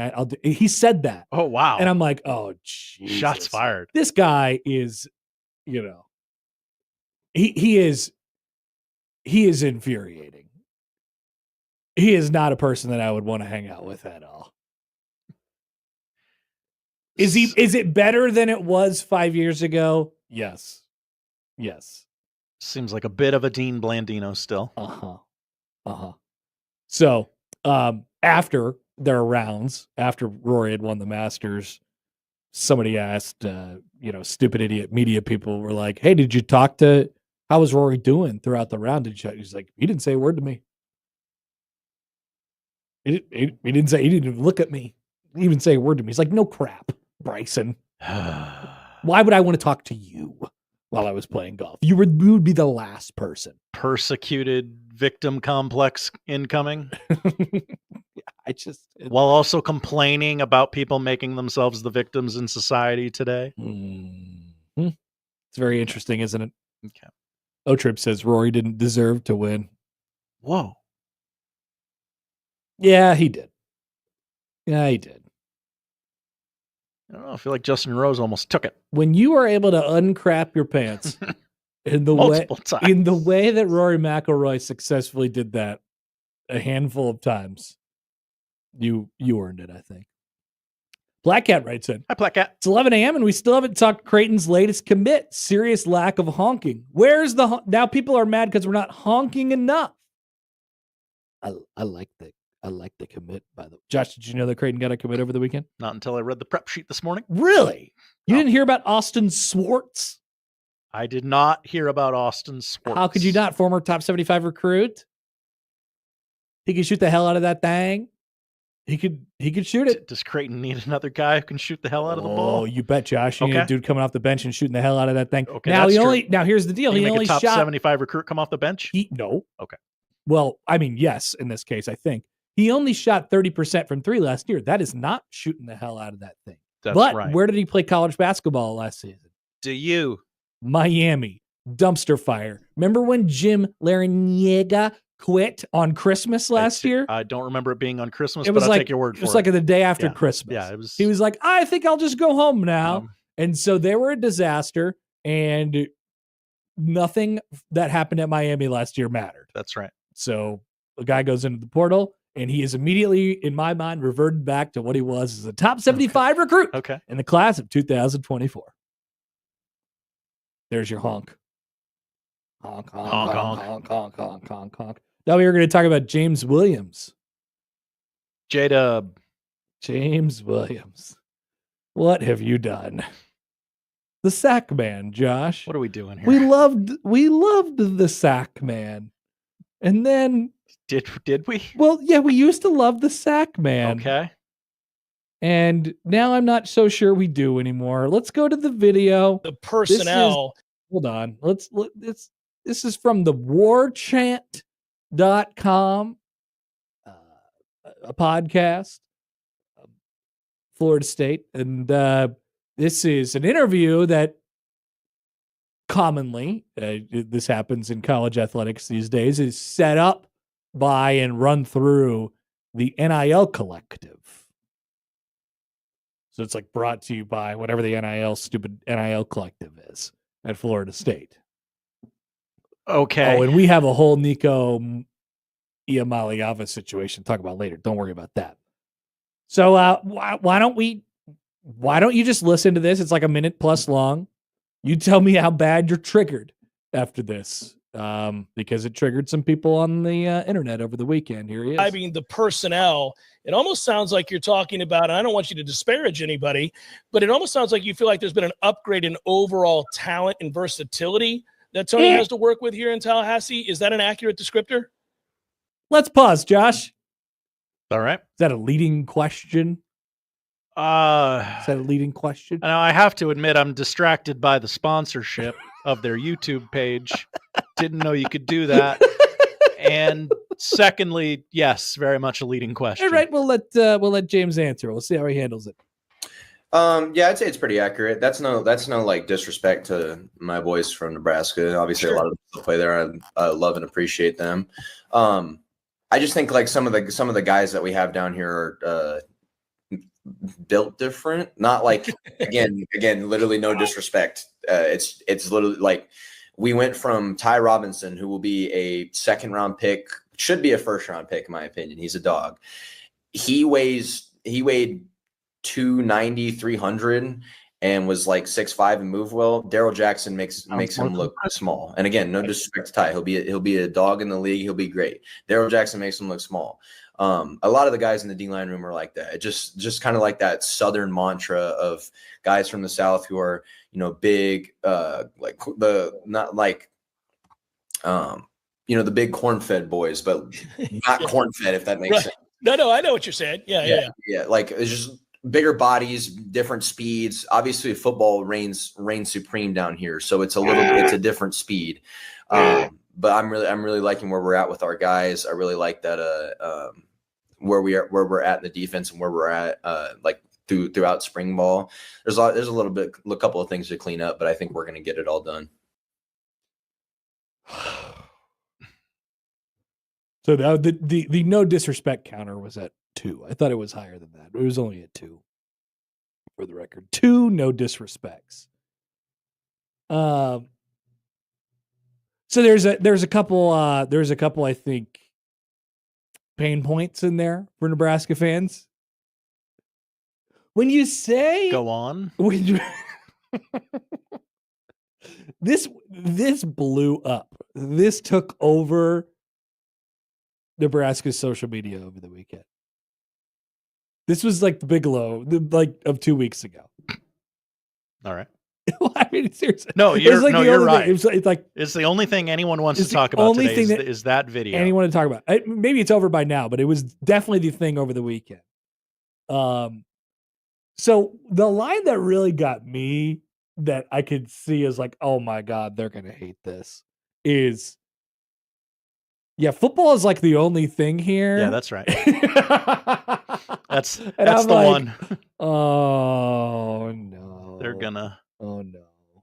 They're not gonna like that you said that. So let's go back. Do you remember when people got really bothered when they said that Tony White and Terrence Knighton upgraded by moving to Florida State? And then there was the whole that concept, stupid 48-hour period of our lives. There was the whole concept of like, what is a lateral move and what is not a lateral move. I don't know if you know this. They went 2-10 last year. You also have to consider, yes, important. You have to consider that. In my mind, you also have to consider the source. If there's a thing for me, and keep in mind, this is a leading question where the guy should have just asked, hey, if you wanted to, do you think you could compare your time at Nebraska and your time here so far and just what you've seen and how your experience is different? Like, that seems like a normal question. Instead, it was, hey, James, it feels like Tony White's working with a lot more talent here. What do you think? He's like, yeah, I think that's right. Good take. Good question. Yeah, very, very, very interesting. So if there's one thing for me that was an interesting touch point, it was that James Williams probably owes his entire football career to Matt Rule. The whole thing. James didn't do any work himself, Connor. I mean, he put himself in position once, but like, he gets discovered at a walk-on camp or like a post-grad camp by Matt Rule. They give him a shot. He ends up playing a little bit. They put him on the field for a few plays. A little bit. And he splashes. Yeah, and that's really each of the last 2 years. And then and then nothing wrong with this, but he gets an opportunity to go with a coach who had a great relationship with in Terrence Knighton and makes that move. And obviously, I think he feels like he probably has a little bit of a leg up on the people who have been at Florida State for a while because he's been with Knighton and he's been with Tony White and he kind of knows what to be expected. So maybe he does. But the way, if there's one thing, if there's a critique for me, it's that he comes off a little bit I don't know, ungrateful, I guess would be the word that I would use. Okay. I can hear not that in there. Not that he has to be like, oh, thank you so much. I love Nebraska. Thank you. Like, he doesn't have to do that all the time. But yeah. And then when you go comparing talent versus talent, it always gets messy. And then when you compare talent versus talent for a team in the South versus a team in the North, it gets messy. And then when you compare talent versus talent for a 2-10 team, but a team that is, they've won a national championship at Florida State within the last 12 years. They won a national championship in 2013. Nebraska hasn't done anything in a long time. And then all of the weirdo aggregator accounts will start listing off all of the Nebraska accomplishments over the last 10 football seasons. And correct, there have not been any good accomplishments. They won a bowl game this year. They won a bowl game in 2015. At the end of the 2015 season, after they finished 5-7 in the regular season, and that's it. No conference title game appearances, sub 500 records, multiple coaches, things like that. And we hear that, and I think we were already, for whatever reason, this Florida State thing is not set well with people, with coaches leaving, and then you move on to the next thing, and that's a program that went 2-10 last year, and people are like, oh, well, they upgraded and they got this and this and this, and they have all this talent, and they have all these things. And then the way he talks about it, it doesn't sit well with people. That's all. And that's why it took off the way it did over the weekend. We cannot be concerning ourselves with the thoughts of everyone who leaves Nebraska in the transfer portal era. This is a good take, Josh. Like, why are we getting all bent out of shape? If I was in James Williams' shoes and I left Nebraska and I ended up at Florida State, I'd probably feel the way that he felt. I'd probably look around and I'm like, whoa, this is different. Because your view on the school that you just left compared to the school that you're transferring into, and you have these fresh eyes. It's like you're going on a recruiting visit. what have you seen in the couple months that you've been there? Well, you've seen some really good things. You've seen, and they're not untalented, that's for sure. It's just the two programs are going to look a little bit different from each other. They just are. And Nebraska is built as a program who wants to have success in its own conference and trying to find the most talent and all that stuff that'll lead them to do that. And Florida State has got a bunch of talent on their team, but obviously it didn't do them jack last year when they were busy going 2-10. So 2-10, Josh. 2-10, not very good. He wants to be at Florida State right now. He no longer wants to be at Nebraska. It's going to skew his vision on things. Correct. The school that I'm going to is always going to be better than the school that I'm leaving. Mm-hmm. It just is. Because you get stuck in a certain way, and the only reason that you're leaving that school is because you're annoyed with it, or you find something wrong with it, or there's no future for you at said school. And then you go and you're sold in the transfer portal. There's this wave of go west, young lad. There's gold everywhere out there. It's all free. That's what happens in the transfer portal. That's what happens in the recruiting ground. And they tell you that you could be this, this, and this, and this, and you believe them. And so, of course, the school that you're coming from is always going to be worse, because this is coming from the perspective of a player who just left Nebraska. But like I said, it's interesting that he is the subject on this, that he is the person saying this, considering that if Nebraska and Matt Rule doesn't put him on his roster a couple years ago, this is not a talking point. Not a talking point whatsoever. So, I don't know. I don't have much outside of that, Josh. Connor demands a thank you from James Williams. Does Connor demand a thank you? No. It just didn't sound particularly grateful. You know what I mean? Oh, yeah. That's all. It came from, like, that guy he didn't play very much at Nebraska. You know what I mean?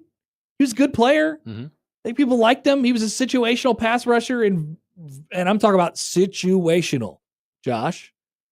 You put him in situations, like third and really, really long. Can you run past a tackle and just, like, pin your ears back and go? And he got a couple for Nebraska over the last couple of years. But I never thought, like, oh, man, this guy's going to develop into a first-round pick. Like, he's going to be a freak off the edge. Like, I thought he was a situational player. And then he goes over to Florida State, and I don't know, I don't get the sense that he feels that way about himself. And then Terrence Knighton, former Nebraska defensive line coach and current Florida State defensive line coach, chimes in on Twitter yesterday and said, James Williams can say whatever he wants, and so can anyone else, which is undoubtedly true, Josh. People can say whatever they want. What are we, 9, and we're shouting it's a free country at each other? Yes. Okay. Yes. Just checking that that's where we stand on things. Yes. Matthew writes in on YouTube. Hi, Matthew. The corn-fed part is just silly and perfectly shows how low IQ he is. LMAO. I don't think he's a dumb guy, but he, you get what he was trying to say on the corn-fed part, right?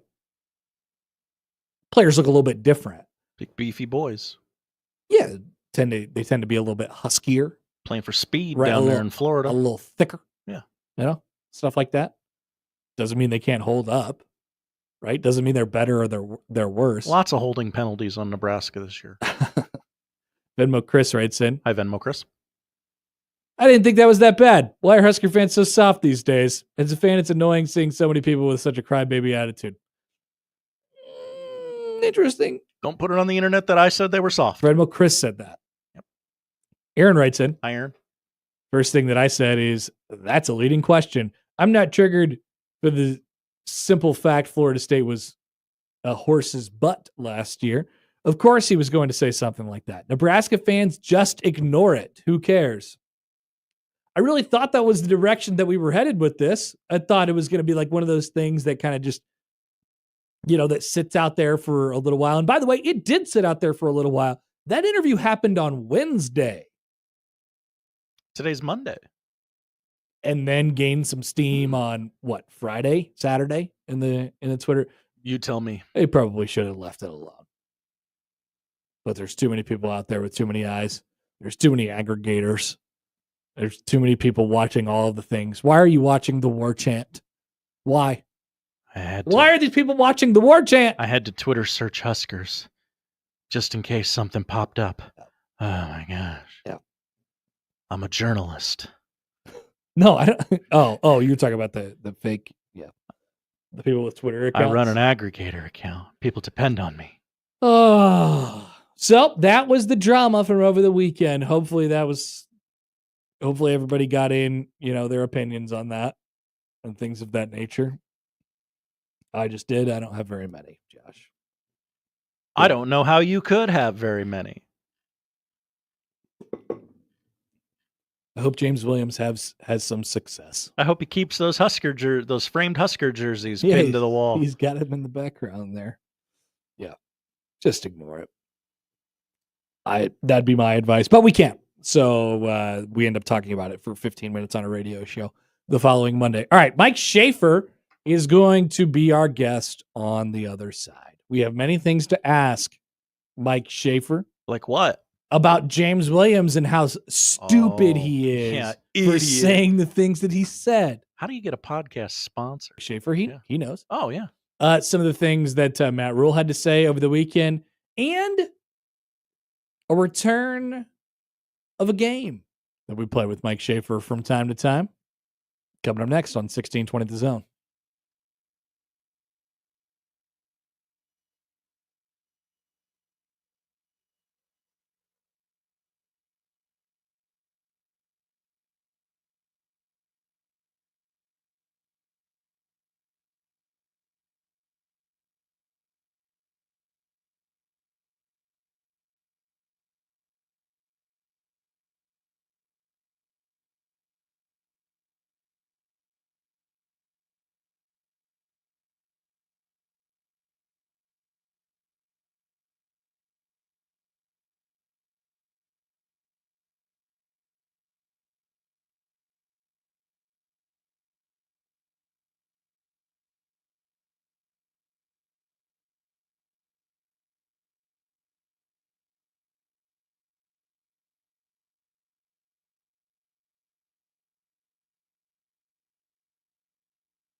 Come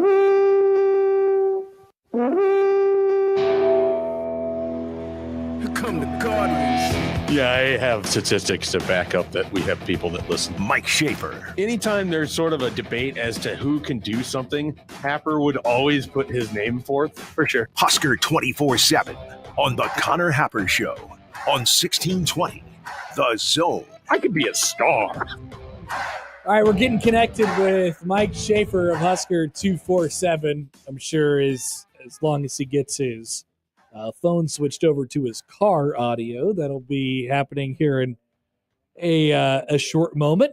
I'm excited to ask Schaefer about the Masters, and I'm excited to tell him as he joins us now that I'm very pleased, Schaefer, that my baseball team will not be playing your baseball team until the end of July now. It's very exciting for me. Yeah, well, look, they only went 4-2 against the Royals. It could have been worse. It definitely could have been worse. It felt like it was worse. Yeah, well, I think that's just early season baseball where nobody other than the Padres look that good right now. The Cubs, I guess. Cubs are just bludgeoning teams, but I don't know. It's the AL Central. Do you believe the Tigers, who are currently in first, will remain in first? I think their pitching is real. I don't think their offense is real. Okay. Do you think the Twins will stay one game above the White Sox by the end of the year? Actually, kind of. I agree. I could see them being really bad. Not remotely enjoyable to watch play baseball. And I say that with a team that is also not a lot of fun to watch play baseball. But the Twins, I don't really see how they're going to win games this year. I don't think their pitching's that good. I don't think their offense is that good. They don't stay healthy. They're not hitting the baseball currently. They are better than the White Sox, but not by much. So it's still multiple months of Cleveland, Detroit, Kansas City, and I think that's fair. How was your Masters Sunday watching Rory McIlroy toy with people's emotions all day long? Pretty good. I was excited for Rory. I've been a fan of Rory really since he kind of debuted. And it's nice to see him actually win another major tournament again. It's kind of been a while, and there's been a lot of opportunities in which he just does not finish the job. And so Sunday felt like kind of perfect in a way where it should have just been a cakewalk for him, and instead it was as dramatic and as exciting as it could be. And then he hit 3 just incredible approach shots. Yeah. That you, as a terrible golfer, and not just you specifically, but the golfing community that doesn't play professionally, would just dream of hitting one of those ever. And he just hit 3 incredible ones. All of them led to birdies, though one should have been an eagle that would have just likely ended the tournament. But just truly incredible stuff from him. Great drama. Good on Justin Rose being a good sport to make it at least fascinating down the stretch. I think that's like the 3rd or 4th time he's finished second in the Masters. I know he finished second to Sergio. Yep. And lost on 18 there. Sergio was able to close that out. I think there's another one, or at least another like top 3 finish or something for Justin Rose. But he played really well. He played his part well, but we got to see history. It's kind of also incredible. There's only 6 ever golfers that have won all 4 events that have a career slam. I don't know when the PGA really kind of burst onto the scene, but yeah, the fact that like Arnold Palmer even doesn't have this is pretty remarkable. It's really amazing when they flash that up there, and like I guess I'd always heard that stat, but it doesn't hit you until you see all the names of the people, and then it hasn't been done in 25 years. Also, like we've had a long run of really, really good golfers over that period of time, and there's a bunch of them right now, and none of them are really anywhere. And it took Rory 11 years to get that 4th one. It's kind of crazy to think about in context. To put in perspective, like how difficult that is as like an individual, tennis has managed to have 4 different people have the career slam to win all 4 of their major events since Tiger did it in 2000. Crazy. And Tiger did it by playing like 4 years of professional golf. Yeah, Tiger did it in like 10 seconds. Yeah. So he remains the gold standard of unbelievable, but golf is so hard that it took what I don't even know if you call Rory transcendent, but he's so much better than largely the field. And even then, he had to struggle for years to just finish the entire thing off. Yep. Schaefer, what do you think about the Husker topic of the weekend, which involves James Williams and comparing Nebraska to Florida State? I think that the fan base needs to buckle up because this is what transfer portal is going to be like. Players that go to a different school will talk about their former school and they will talk positively about their new school. And sometimes they may not talk as positively about where they came from. I think this is just what happens. I anticipate that if Williams Winery gave an interview, he would not be lavish about Missouri, even though Missouri gave him an opportunity. Not quite the same way that Nebraska gave James Williams an opportunity. But the large point here is just get over it. James Williams has nothing to do with Nebraska in 2025. This really doesn't need to be a thing. I just think like fans have to accept that there is going to be more player movement, and with that, more opportunities for things like this. Nebraska football doesn't have to care about what Florida State does.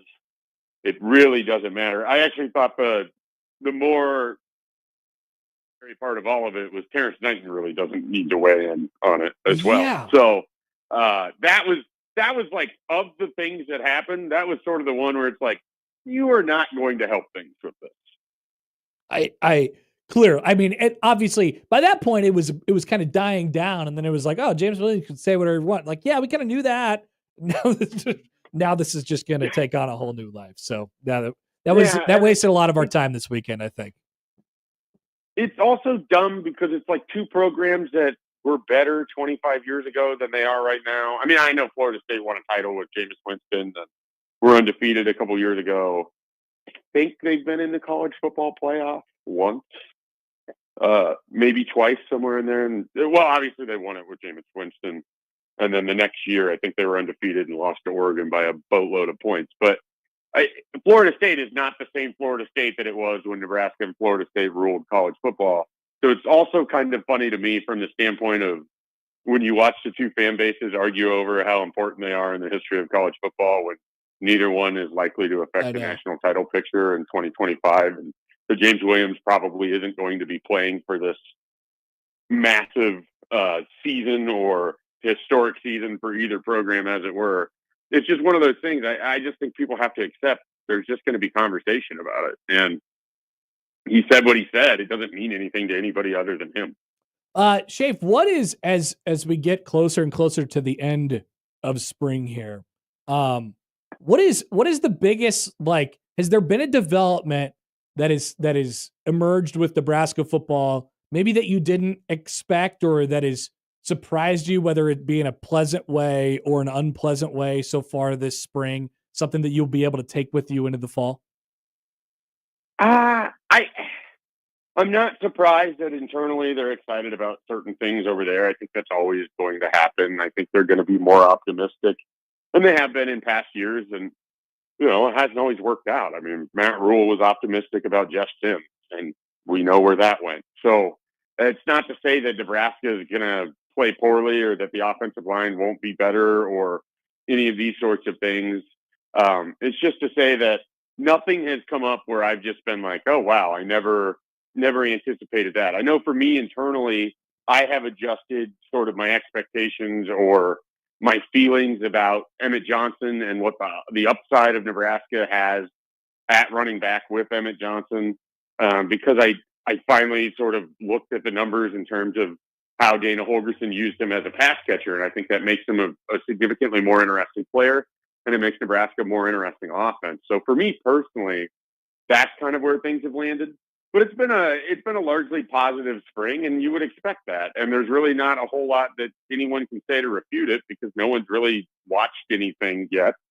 They had their major scrimmage, and there was largely positive coming out of that, as you would expect. There's not going to be a spring game and they go against each other. So for as good as the offensive line might look or the running game might look, that also comes at the expense of what sort of defensive line do you have when you're replacing Ty Robinson and Nash Hutmaker, the aforementioned James Williams, Jamari Butler, MJ Sherman, etc. So I think it's kind of played out how we would expect. And I just don't think we're going to know enough about this team to feel super confident when we're making all of our predictions this summer.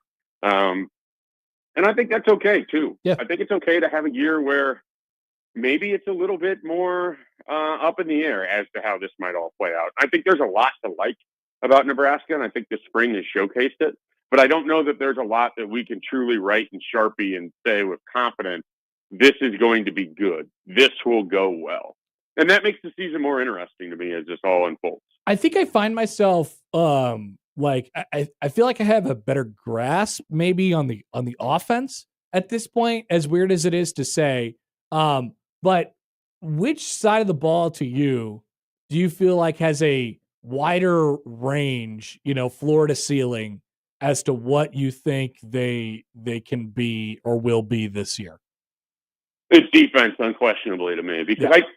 I would be genuinely shocked if you and I are having a conversation on the third Monday of November. I'm not sure why that's the one I picked, but let's just say the third Monday of November, and Nebraska is one of the worst offenses in the conference. Yeah, me too. I think the floor of Nebraska's offense will be average, and I think it can build from there. I don't know if I know what the floor of Nebraska's defense is going to be. There's a lot of moving pieces. I have to be confident that they have talent, but I don't know how it's all going to play together. I don't know if they have guys that are certifiable erasers. I don't know if there's guys that can go from we like their upside as pass rushers to actually being able to get after the quarterback. I don't know if the veterans in the secondary are that much better than the young guys behind them, and they deserve to keep their jobs going into the season. And I think that's going to be a real storyline come fall camp. So the defense, I think there's a lot of ways it can go. Throw in a new defensive coordinator who's going to do things a little bit differently. Throw in guys like Phil Snow and Addison Williams who will come with their own ideas. And I think Matt Rule's excited about that. And John Butler's open to those kinds of things. Throw in first-year coaches and Phil Simpson and Terry Braden, who've never had this much control of a position group or a room before. So there's a lot of different ways it can go defensively. And so I think for Nebraska to be successful, the recipe largely is going to be the offense has to be better than it was last year. And we'll see sort of what defense Nebraska is able to put together. It could just pick up right where things were, and they play a bend, don't break style, and they don't give up that many points. And overall, things kind of work well in conjunction. It could be a total, madhouse of wreaking havoc on offense, and it could be a sieve. I just think there's a lot of different ways things could go for Nebraska defensively. Yep, I'm with you. Mike Schaefer, Husker 247. Schaefer, would you like to play a game of Should I Click on This Link? Yeah. Oh, wow. Yeah, we haven't done this in a while. So I just learned that Katy Perry went to space this morning. Well, I didn't even know about that. Interestingly enough, so maybe we could leave that off. But so what was our rule too? You get one click, but you get one click. You just have to use it in the moment, right? You can't hold the click. Mm-hmm. All right, here we go. Article number 1. I assume you won't be clicking because it seems like you have already clicked. Katy Perry officially blasts off with all-woman crew into space, kisses the ground when she returns. Yeah, I heard about this on another radio show this morning where I was a guest, and they broke in with a live update that they had returned safely. Yes, 8 minutes she was in space. That was how I had learned about it.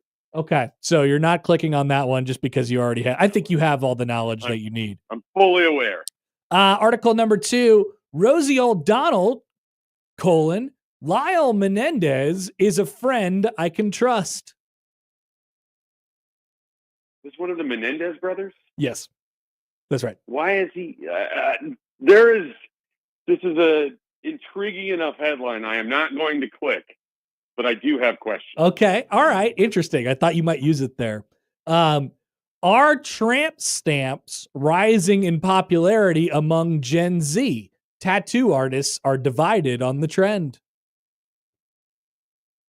I'm a no here, as I'm not a big tattoo person, but I don't know that did tramp stamps ever really go away? See, I was wondering the same thing. I'm not sure if Gen Z feels like they're recreating tramp stamps, like they think they've recreated everything else. I don't know. I'm not sure, but I think they've been there the whole time. I enjoy that the younger generation has discovered what happened 30 years ago and then claims it for themselves. That happens. This has been this is fun. That's what happens with Gen Z. That's what they do. Two more. You have not clicked yet. Ben Affleck says relationships are, quote, not easy after divorce. I feel like again the link kind of just gives away. Yeah. The subtitle just gives it away. I'm blindly going with the last one. All right, so you will indeed. Now, I might regret not clicking on Rosie O'Donnell. You might. Well, I don't know. This is a good one. It's definitely a good fifth one. But I'm curious to see if you could have it back in retrospect. Here it is. Meghan Markle sent her lifestyle products to King Charles in bid to end royal rift. I do not care about the royal family, and I regret not knowing more about the Rosie O'Donnell. Yeah, but are you at all interested in her trying to patch up her relationship with the king by sending him makeup products and things like that? That's fascinating to me. No, because I don't really choose to recognize him as the king. He's no more the king than Jawan Gary was for the crown that they won a week ago. He's not our king, you know. He's 76. What does he need skincare products for? I don't know. I'm wondering the same. Well, I don't understand why anyone in America cares about the royal family and even the slightest. Well, I mean, it's a bloodline of people that were just considered to be divine. Like we don't have to follow this anymore. Meghan Markle is American. There's some American flavor inside of the royal family now. That's exciting. I mean, what does that have to do with the Suits LA season, though? That I don't know. Does she make an appearance on that show? I thought she was in Suits. Maybe she's in White Collar. She was in shows. Suits. I don't watch them. But I don't know about Suits LA, the reboot. I think it's a completely different cast, isn't it? I wouldn't know. I've never watched it. I'm speaking out of turn. I think it's a completely different cast. All right, so you regret not clicking on the Rosie O'Donnell friendship with Lyle Menendez story. And frankly, I agree with you. That's where I would have used my click as well.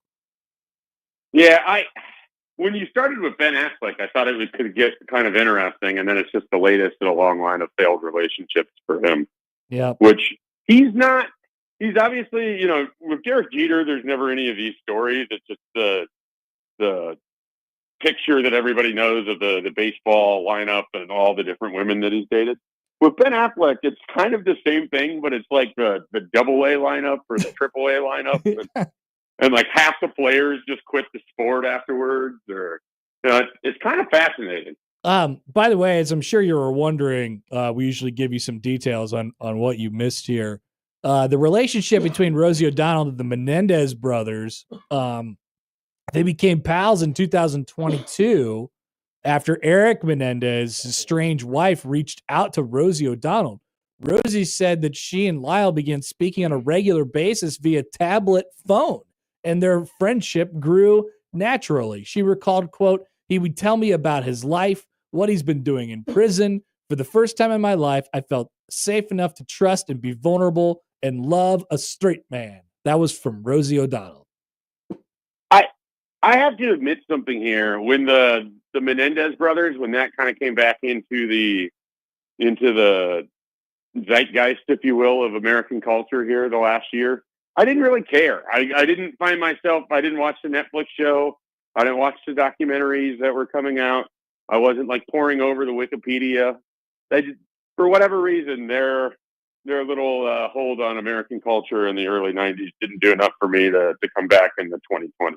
So yeah, I want to just admit that. But the fact that Rosie O'Donnell was involved had me intrigued. Yeah, it changes things a little bit. All right, Shafe, great to talk to you as always, and enjoy your week.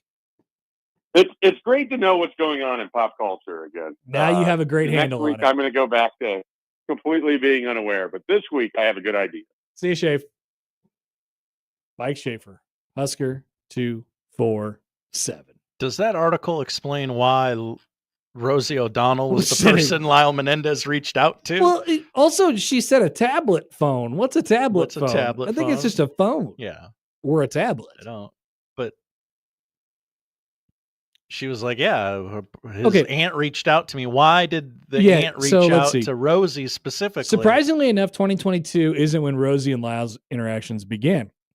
She told the New York Times that Lyle had written her a letter of gratitude after she shared her belief that he and Eric acted out of self-defense during a 1996 Larry King Live episode. Oh, that was way before during their trial. Okay. She also noted that she was in communication with him back in October. Okay. So this relationship started when she had a take about them. So the way everyone feels about the Menendez brothers now is how Rosie O'Donnell felt while it was happening in 1996. Interesting. Okay. Very interesting. Mm-hmm. History will look upon Rosie O'Donnell with great favor. Yep. Fondly. Back after this with the odd news, I guess. There's more. Next on 1620 The Zone. The Connor Happer Show. Follow us on Twitter @Happer Show for all the latest news and views. We may even say something interesting once in a while. Unlikely. Really, guys?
The Zone Inbox is brought to you by Equitable Bank. We take banking personally. Email me, Connor Happer, with the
And now we've reached the point in the show where Josh Odson reads the peculiar, the bizarre, the comical, the odd news with Odd Son. Odd news Odd Son. See what we did there? The Odd News with Oddson. You want some Blue Jay Kool-Aid, Josh? Since you're a Blue Jay honk? Gimme. Here's a tweet from John Walker. Hi, John Walker, no H. Creighton's transfer class, Owen Freeman, Nick Graves, Josh Dix, and Austin Swartz, is number 1 in On3's portal index. Of small schools? Of schools. Any of them. And any school? Number 4 in 24/7's rankings, behind only Michigan, Louisville, and Kentucky. But does Andy Katz have them under consideration? No, they're in the top 25 or top 39 or whatever Andy Katz is doing. All right. In his deal. Interesting. So there's your Jay Kool-Aid of the day. Honk, honk. Honk, honk, indeed. Odd news, Josh. What do we got? We begin with the hilarity of a big league ball club playing honk, honk, honk, honk, honk. In a minor league stadium. Oh, yes. Very fun. Very fun. Lots of things like this will come up. They're just not equipped like a big league ballpark, okay? So when a Mets player goes down with a really debilitating injury and needs to be carted off, well, they have a cart. Yeah, but sometimes it runs out of gas. Sometimes the cart runs out of gas. Also, why do they have a gas cart? What? Yeah, I didn't know these things ran on gas. Get a lib cart. Yeah, you're Sacramento. Yeah, if I go to a golf course and they have gas carts, it's like, first of all, it's probably just like a public course, but you got to get them electric carts, baby. Yeah, not that hard. New York Mets player Jose Siri was injured during his second inning at bat when he hit a foul ball off of his knee. He left the game, initially returning to the Mets dugout a la Willis Reed, and then they told him, Willis Reed again. Once you're out, son, you can't come back in. Why is it always Willis Reed? And he had to leave the field entirely for treatment. That meant he needed to take a cart to the back. They got him loaded up there, no problem. And then it ran out of gas. That's good. And I don't know if you've ever watched the New York Mets broadcast. That was probably one of the two teams you would not want being around. They say whatever they want. The Phillies being the other, and John Kruk. But these guys, I saw them going on their little rant about how the A's as a franchise have completely lost their souls. There's like, did you see it's like a soulless franchise right now? There's no identity. There's nothing. Wow. Yeah, it was amazing. Feels, I guess, a little harsh. No, not at all. But doesn't feel harsh at all. I get it feels accurate. Going to that stadium as a visitor for work would absolutely suck. What about as a home team? Yeah, I mean, it's even worse. You would get used to it after a while, yes? I don't know. They don't have. I mean, it's just not. It's not a big league park. That's right. Yeah, it caused big trouble. Big trouble. There's a 4 men who dubbed themselves the Cutthroat Cowboys were saddled with charges after a viral video captured the young troublemakers riding their emotional support horses through a Louisiana Walmart. Police were on the hunt for the hooligans after wild footage showed the group on horseback trotting past cashiers and down the aisles of the big box store in Baker Tuesday night as stunned shoppers and employees watched on. According to the nearly 40-second video, a woman who seemingly recorded the bizarre stunt said, quote, "Oh, hell no," end quote. What appeared to be a Walmart employee laughed and then suggested someone call the police. Dude, if I was in a Walmart and I saw some people on horses walking in, I would literally say that. I would say, "Oh, hell no." And I would get out of there. That's right. 2 of the riders, Mason Webb, 18 years young, and a juvenile offender, turned themselves into police after warrants were issued for their arrest. 24-year-old Brendan Bridgewater and Patrick DeRozan, 22 years young, surrendered to authorities Friday morning after the arrest. Webb told a local TV station that his Cutthroat Cowboys squad had no real reason for entering the chain store on horseback other than it being something fun to do. Oh, very fun. Everyone likes to have fun by causing problems these days. Quote, I guess that's what that's what kids for generations have been doing. It was fun. We were famous. That's all. We didn't want to hurt nobody. We always ride to Baker, and we just wanted to do it that day.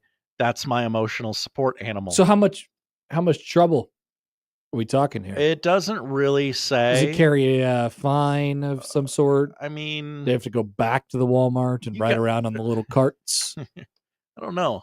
Be interesting to follow up. By the way, when I was at the what zoo, would you do? When I was at the zoo yesterday, there was a woman who was operating one of the little carts, like the wheelchair, electric wheelchair deals.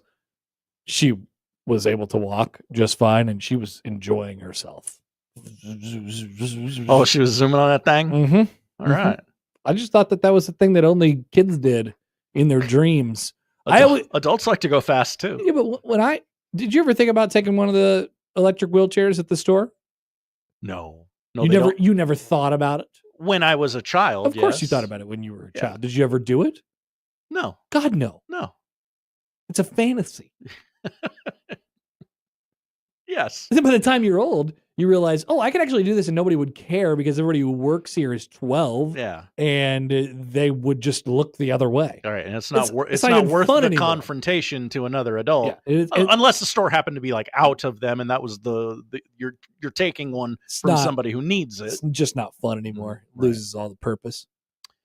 We end the odd news today. Springfield, Missouri, where a man... Jack Caglione. No, that's Arkansas. A man fled the scene after crashing his truck into a come-and-go window, claiming his Crocs got caught in the pedal, causing him to accelerate into the business. Interesting. So this could happen while operating a motorcycle? Is this what you're saying? It could happen. Any vehicle. Okay. Do you wear Crocs when you're riding a motorcycle? I don't know. You could. Cops say security footage recorded Dale Hammett, 60 years young, slamming his 2012 Dodge Ram into the convenience store on a Thursday evening in late February. And we're just now hearing about it. The crash resulted in $3,000 worth of damage to the Springfield Come and Go. It's about half a mile from Hammett's residence. I don't know why that matters to the story. In the immediate aftermath of the crash, Hammett twice returned to the store, driving the same truck, and entered the business where he spoke with an employee and claimed to never been the driver. Well, that's how you know he didn't do it on purpose, I think. The half mile away thing. Because you wouldn't ruin your own come and go. Yeah. You don't bleep where you eat. Right? Yes, precisely. When a cop arrived on the scene, Hammett denied being the driver and his truck being the one involved. Now that's a bold claim. Yeah, it wasn't my truck. Yeah, somebody else's truck. Well, we got your truck on video here, sir. Would you like to take a look? When later questioned at his home, Hammett confessed and stated he was driving in his Crocs and they got caught in the pedal, causing him to accelerate into the building. He added that he freaked out and fled. It happens. Yeah, we understand. We know you didn't do it on purpose, but you do. You got to stand in there and face the music. That's right. You crash your car into a come and go, even if it was because of your Crocs. You got to stand in there and apologize. Your Honor, I was told this was a come and go. I was told I could go. I just went. Josh, thanks. Thank you, Connor. That is the odd news. The noon hour is coming up next. Sam McKewon will join us at 1. We still have college kids making millions of dollars to talk about and things of that nature. Ingrates. Plenty to come on 1620 The Zone.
he does it the only way he knows how.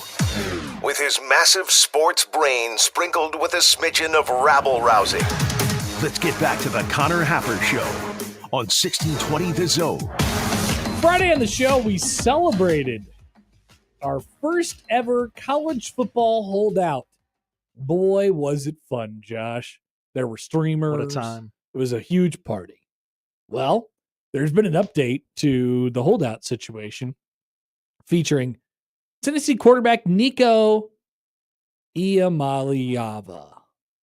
Excellent pronunciation by you. Here's the update. Okay. He was actually not bluffing and actually did leave Tennessee because he didn't get $4 million.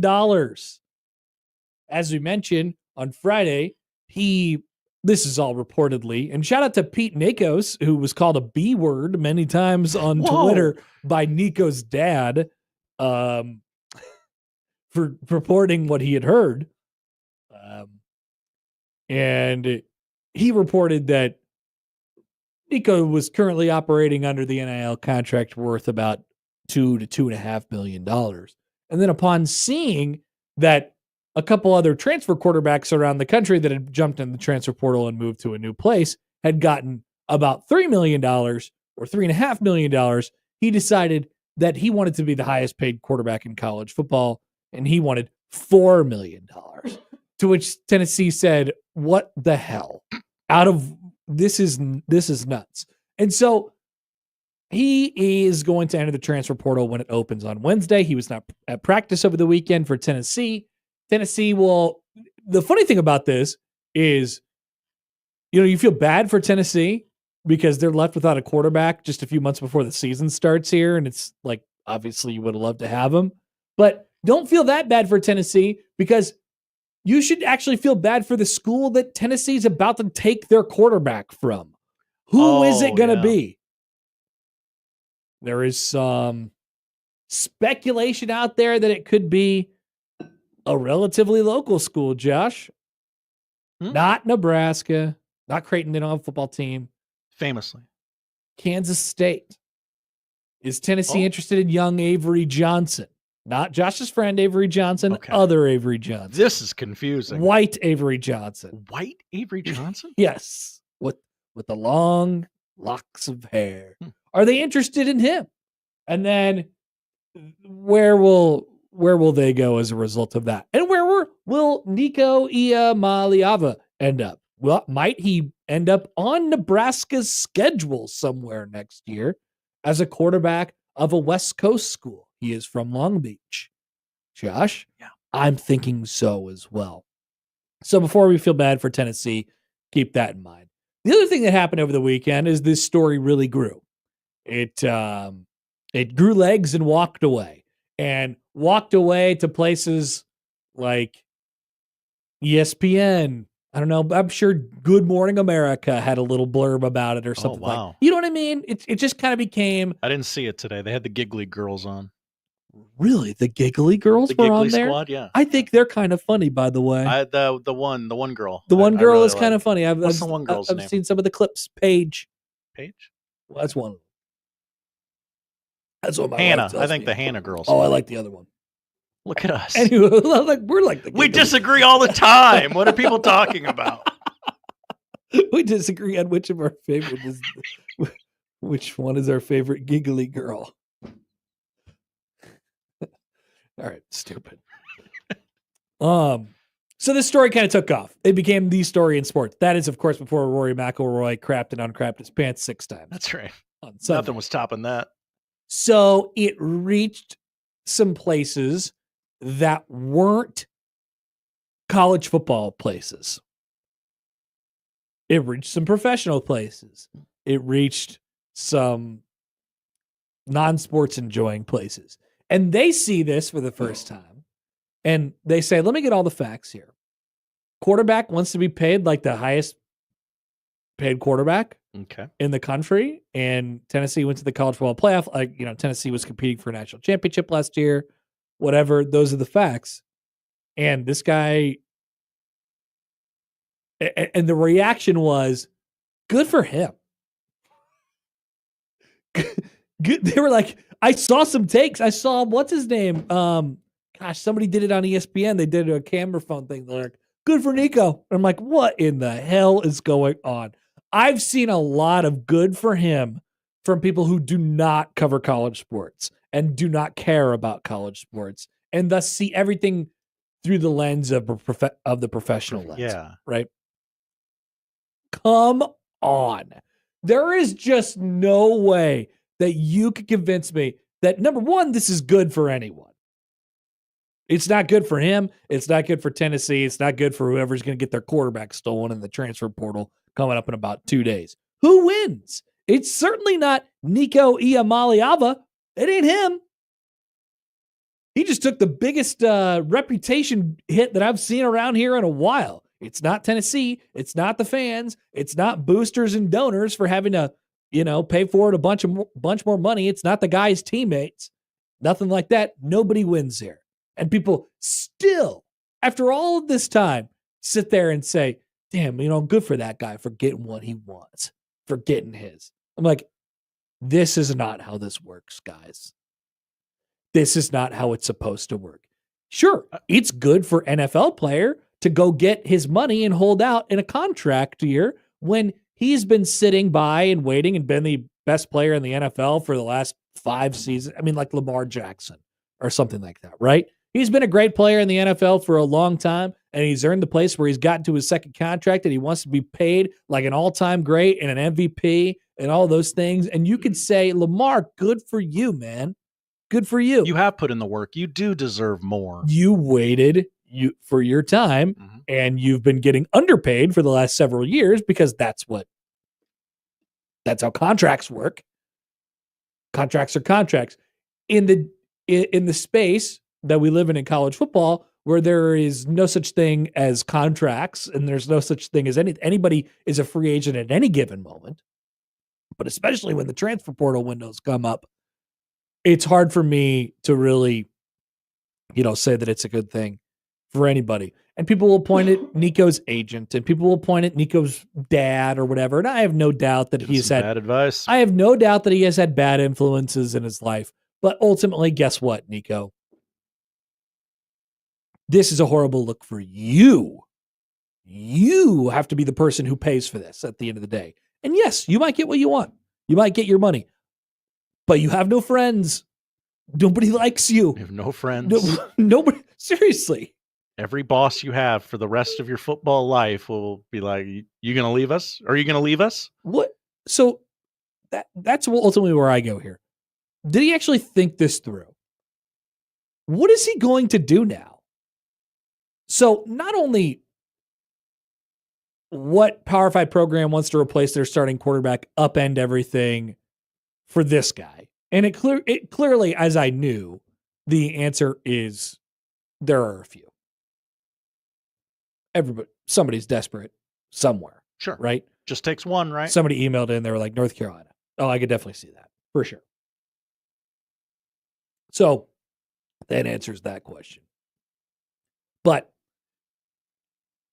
who wants to do it for this guy who you have to pay him now a multi-million-dollar deal when all your NIL budget is probably pretty much gone at this point because you've already created your football team as you should have done when the first transfer portal window happened. And I think most importantly, from a reputational standpoint, you have no idea if he's going to be there for any more than 10 seconds because how can you trust this guy? He had a contract, and then out of the blue, he just said he wanted more money and then left. Count me out. Count me out. I am out, folks. And so for the people who are like, oh, wow, this is great. Good for him. Good for him. He'll go earn his money. I say shame on you. That's stupid. That is a horrible take. The only scenario in which it was good for him is if he says, I would like more money, Tennessee, and Tennessee says, here you go. Even that's not great. Yeah. But that was like the best case scenario for him. And that did not happen. And now, oh my goodness. Unless he knows, like, I'm not an NFL quarterback. I need to get as much money as I can right now, which you ever met a quarterback? They don't really think like that most of the time. Yeah. So the other thing here that we're about to find out, or we might get some kernels of over the next couple of days, this transfer portal all of a sudden gets a little bit active from the quarterback standpoint. And I heard this being reported a few times over the weekend. Who's getting raises? Who's saying Nico got 4? I'm better than Nico. Well, is that what we're talking about? Kind of. Okay. Kind of. It has to do with the situation, but I'm thinking Tennessee is now out there dipping their little noses into every little program that they could see, and they're thinking probably, well, we need to open the checkbook for somebody. We need to have a great quarterback right now, and this needs to work. So, coaches, who do you want? And they probably come up with a list, and they probably give them 7 to 10 guys. And those guys all get a call. Those 7 to 10 quarterbacks around the country all get a call about, hey, if we paid you $5 million, would you come be the quarterback at Tennessee next year? Well, we're going to go to the playoff. We're going to go to the college football. Not that that's, I mean, but basically, yeah, we're going to go to the playoff. Would you take the $5 million and come play at Tennessee right now? And then ultimately that quarterback owes it to themselves to go to their representation and then their school and say, hey, Tennessee just came in and they just offered me $5 million to enter the transfer portal. Can you help me out a little bit? Like, I know I'm not going to make $5 million, but I like it here, but can we make it 3? I bet that's a conversation for many, many, many college quarterbacks today. And then, yes, what you said, Josh, too, is probably a thing as well. You look around and say, that guy, he's fine. He's good. But that guy is leveraging everything he has to go into the transfer portal because he didn't make $4 million. And meanwhile, I'm looking around, quarterback A is looking around, is like, you guys are getting paid for this? $750,000 or something like that. Remember what Matt Rule said last summer, or I guess it was last spring? He made some waves because he said, hey, like right now it costs $1 million for a good quarterback in the transfer portal. And people were like, oh, Matt, I can't believe you said that. How uncouth of you to say numbers. Yeah, here we are. Just one short year later. Interesting. And we're talking about quarterbacks getting raises, and this is nonsense. Nonsense, Josh. Nonsense. What does Carson Beck get?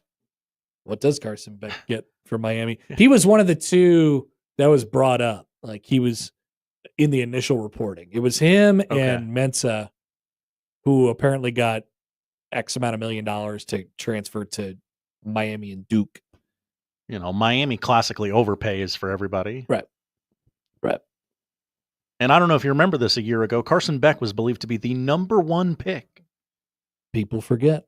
What a year can do.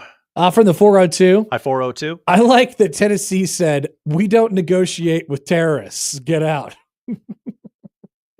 They kind of were just like, no, we're not doing this. I don't think they said we don't negotiate with terrorists, but they should have.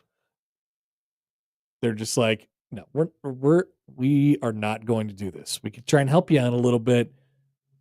Why does it have to be public too? Like you said, Josh, can't some of this happen behind the scenes?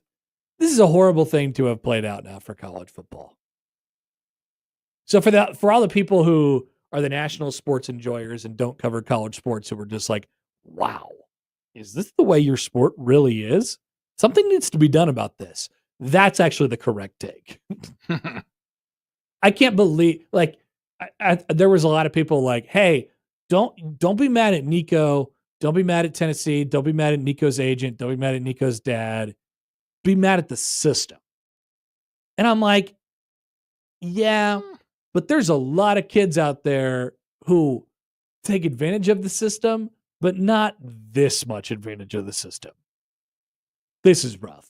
He's the only guy to do that. So, obviously, the system makes it possible for him to be able to do the things he's doing. Okay, yeah. But I ain't blaming the system. Mm-mm. This is the guy. Everybody would do this, right? If they thought they could. No. Only weirdos would. I don't know, Josh. Maybe like I'm just a bad negotiator, but that's definitely true. I'm absolutely not a good negotiator. Like, could you imagine? Does he care at all about what people think about him? Remember that episode of The Office where Michael Scott just stops caring what people think about him?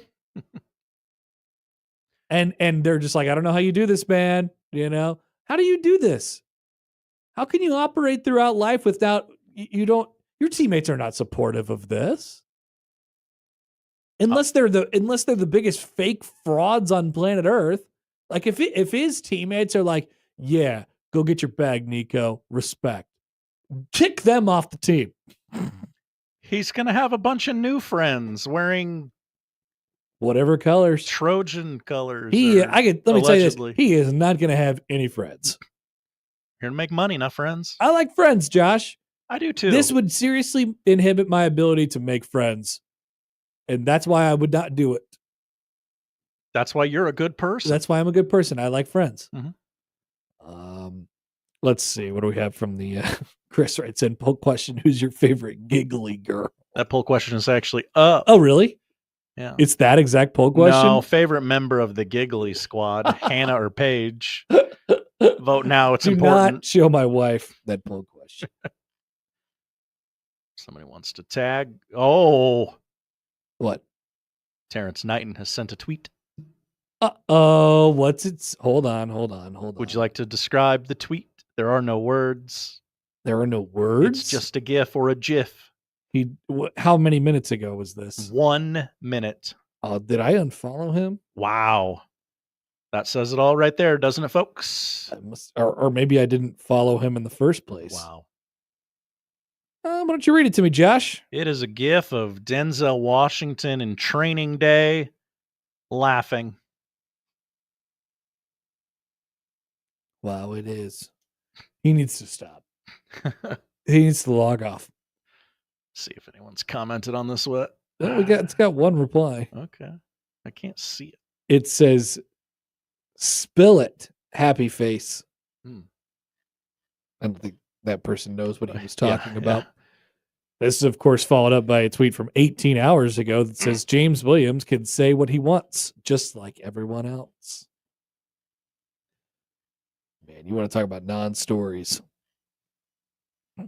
This is a stupid off-season thing that we have run into right here. Sean writes in.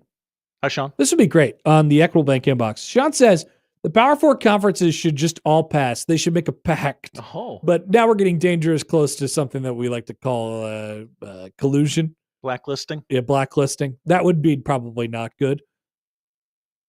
But it has definitely struck a chord with some people. By the way, old man Doug wrote in earlier. Hello, old man Doug. On this situation. Okay. He has 5 things that he wants to say. Oh, take 5 with old man Doug. And the first one is about Nico.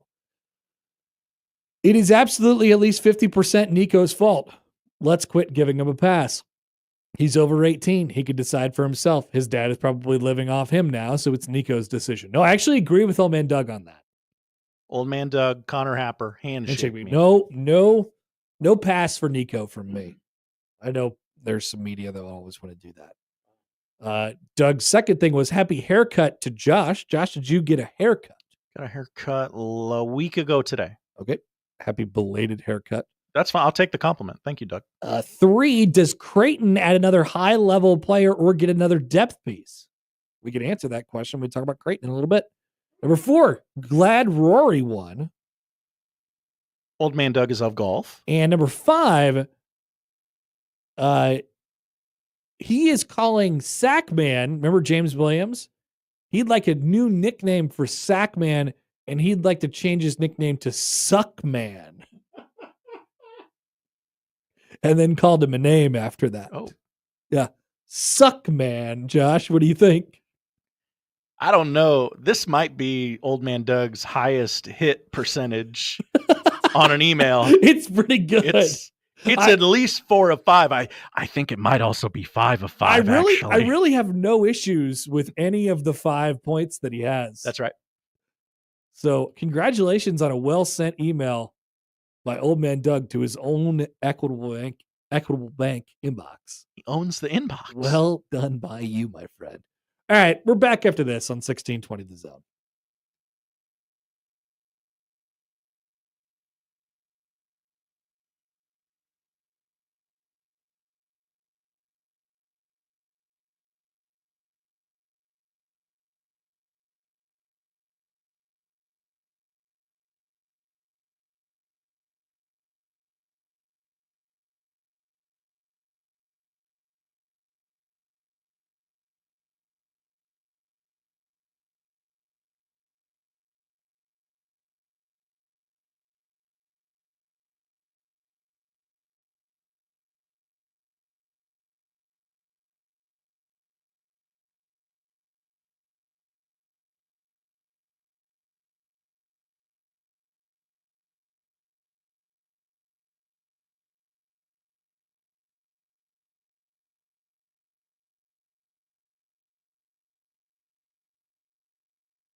By the way, thank you to Black Cat on YouTube, who left a really incredible comment.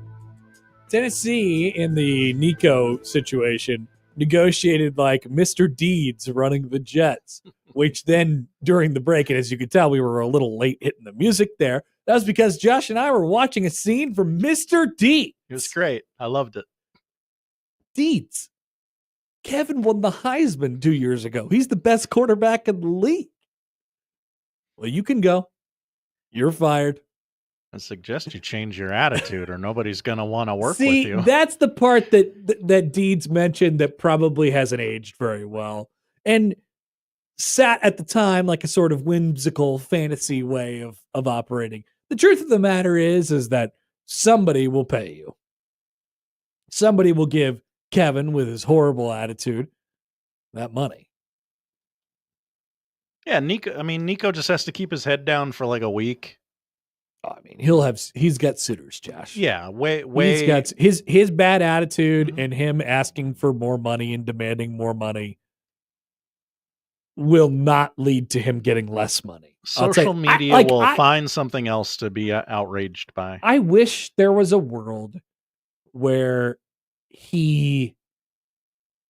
where nobody paid him and he ended up at like UTEP for $500,000 or something. I wish. But I don't believe we live in that world, Josh. Probably not there yet. I do not believe we live in that world. Somebody will do it.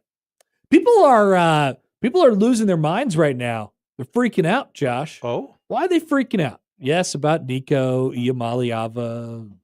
They're freaking out about what James Williams is saying on weird podcasts. Remember the car podcast, by the way? I miss it. I really do. That's not a bit. I miss that podcast. I miss the car podcast. Now, people are taking notice of the fact that spring games are dead, Josh.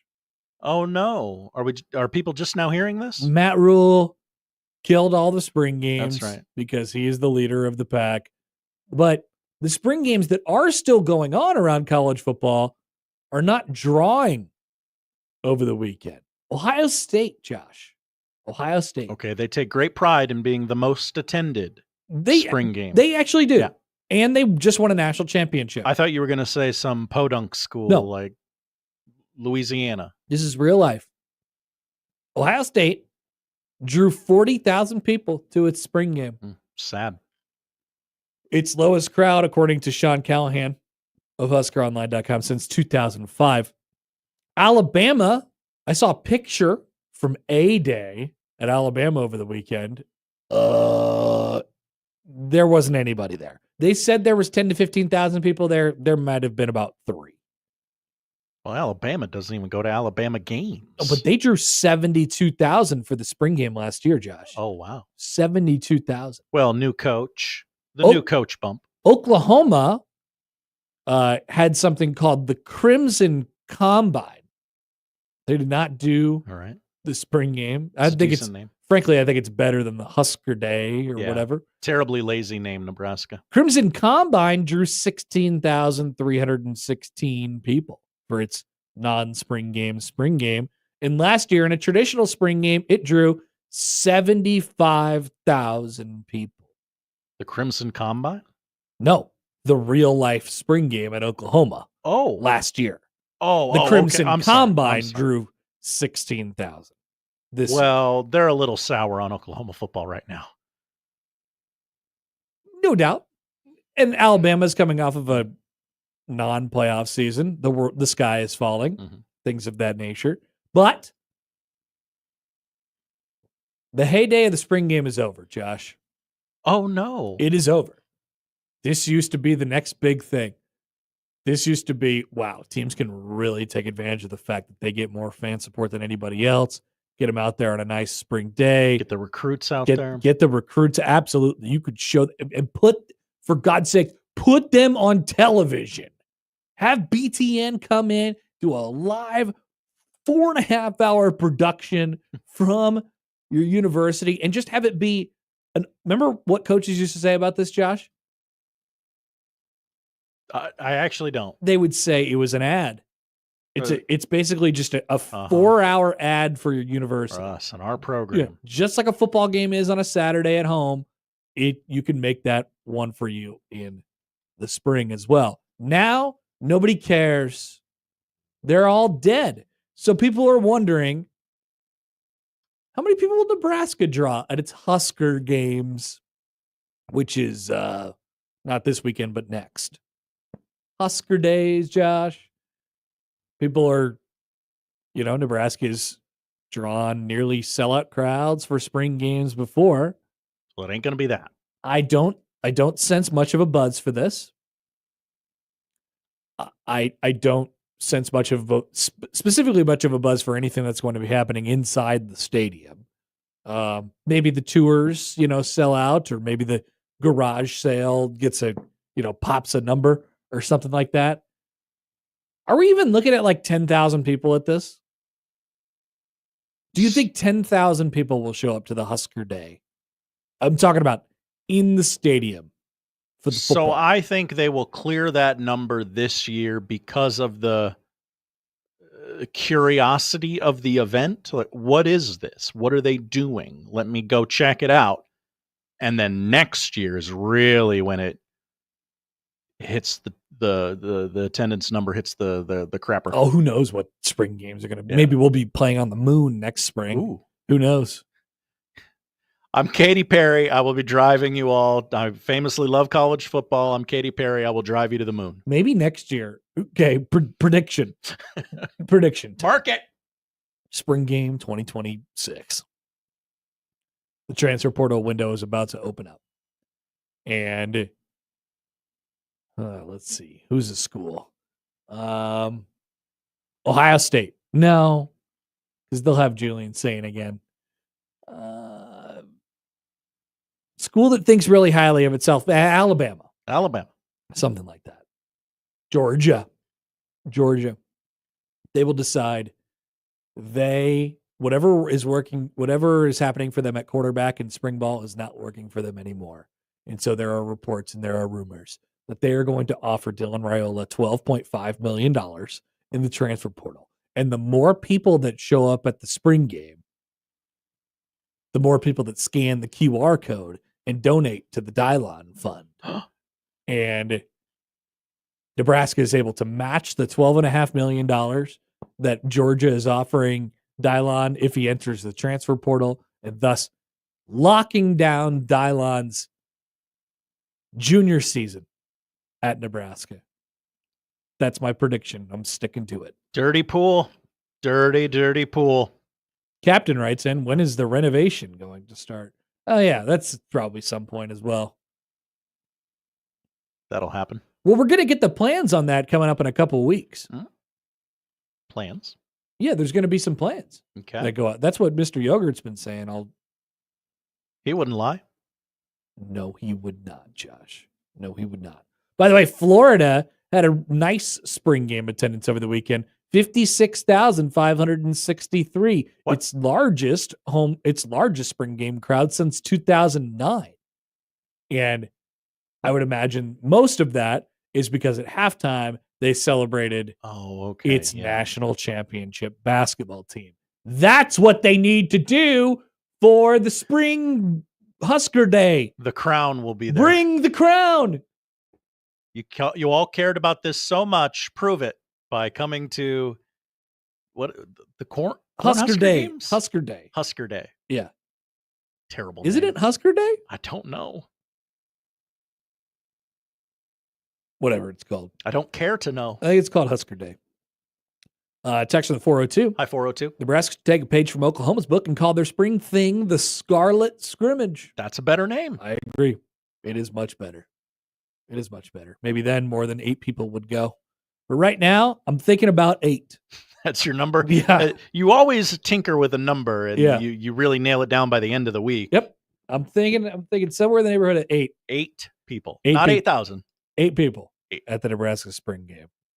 Be able to hear everyone's individual conversation. And that'd be nice. That'd be nice. If they got as much as 8, that'd be huge. And they wouldn't have to worry about anybody getting tampered with. Because there'd be no video. You just have to find those 8 people's videos. If they choose to post If they choose to post it, maybe it's 6 olds and they don't want to post it, or they post it on Facebook. If you do go to the Husker Days and you record video on your phone, I would recommend not posting it and waiting till like Monday or Tuesday, and maybe someone will buy it from you, like a media outlet, and they'll post it. Interesting. I need video. Get some video. And can I put my watermark on it? Please. Yes. All right, one more before we take a break here. It's a tweet from Rory McIlroy. Hi, Rory. Now, why does CBS, by the way, cut away from the coverage and go to 60 minutes so fast? Well, it was late to 60 minutes. Why is 60 minutes so important? Now, that's a great question. 60 minutes isn't live. It is not, famously. Just play it. I want to see them go back out to the course in front of everybody, and I want to see Scotty Scheffler slip that jacket on him again, and I want to see the speech. What did they do? They gave us Butler Cabin. Uh-huh. Scotty put the jacket on him, and then Jim Nantz said, Rory McIlroy, your Masters champion. And then it was like a really close up on Rory's face. And then it went 60 minutes was starting. Oh, okay. So it wasn't like hey, tune into CBS Sports Network. No. Like it wasn't a way to get people to CBS Sports Network. It was just Okay. over. Okay. It was just over. Like sometimes like, hey, you want to see the World Series post game? Tune into FS1. Rory McIlroy tweeted, dreams do come true. And it's a picture of him holding up the Masters trophy, which did you know there was a Masters trophy? Ooh, It's a no? trophy of the a house. Oh, I guess I did see that a few times yesterday in the broadcast. Look at that. I'm happy for the Irishman. Good job. Get ready to eat shepherd's pie at Champions Dinner next year. Oh, I saw many people making the joke about creatine and supplements and things like that, which is really funny. The dude is jacked. So I didn't. He's know, like 5'6" and just. I didn't know when the coverage started, so I got locked into the pregame on CBS Sports Network, and they talked about his workout regimen before. Dude. Like he lifts heavy weights on Sundays before the final round. I'm like, why? Because he's a freak. Okay. That's pretty much the story. That tracks. Muscle man. That's probably what he was drinking out of his canteen. Gnawing on a muscle bar. All right. We'll be back. Josh making that noise. We'll be back. Creighton added another over the weekend. Is Creighton back? People are wondering. We'll ask and answer next on 1620 The Zone.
Let's get back to the Connor Happer Show on 1620 The Zone. Here comes the clown.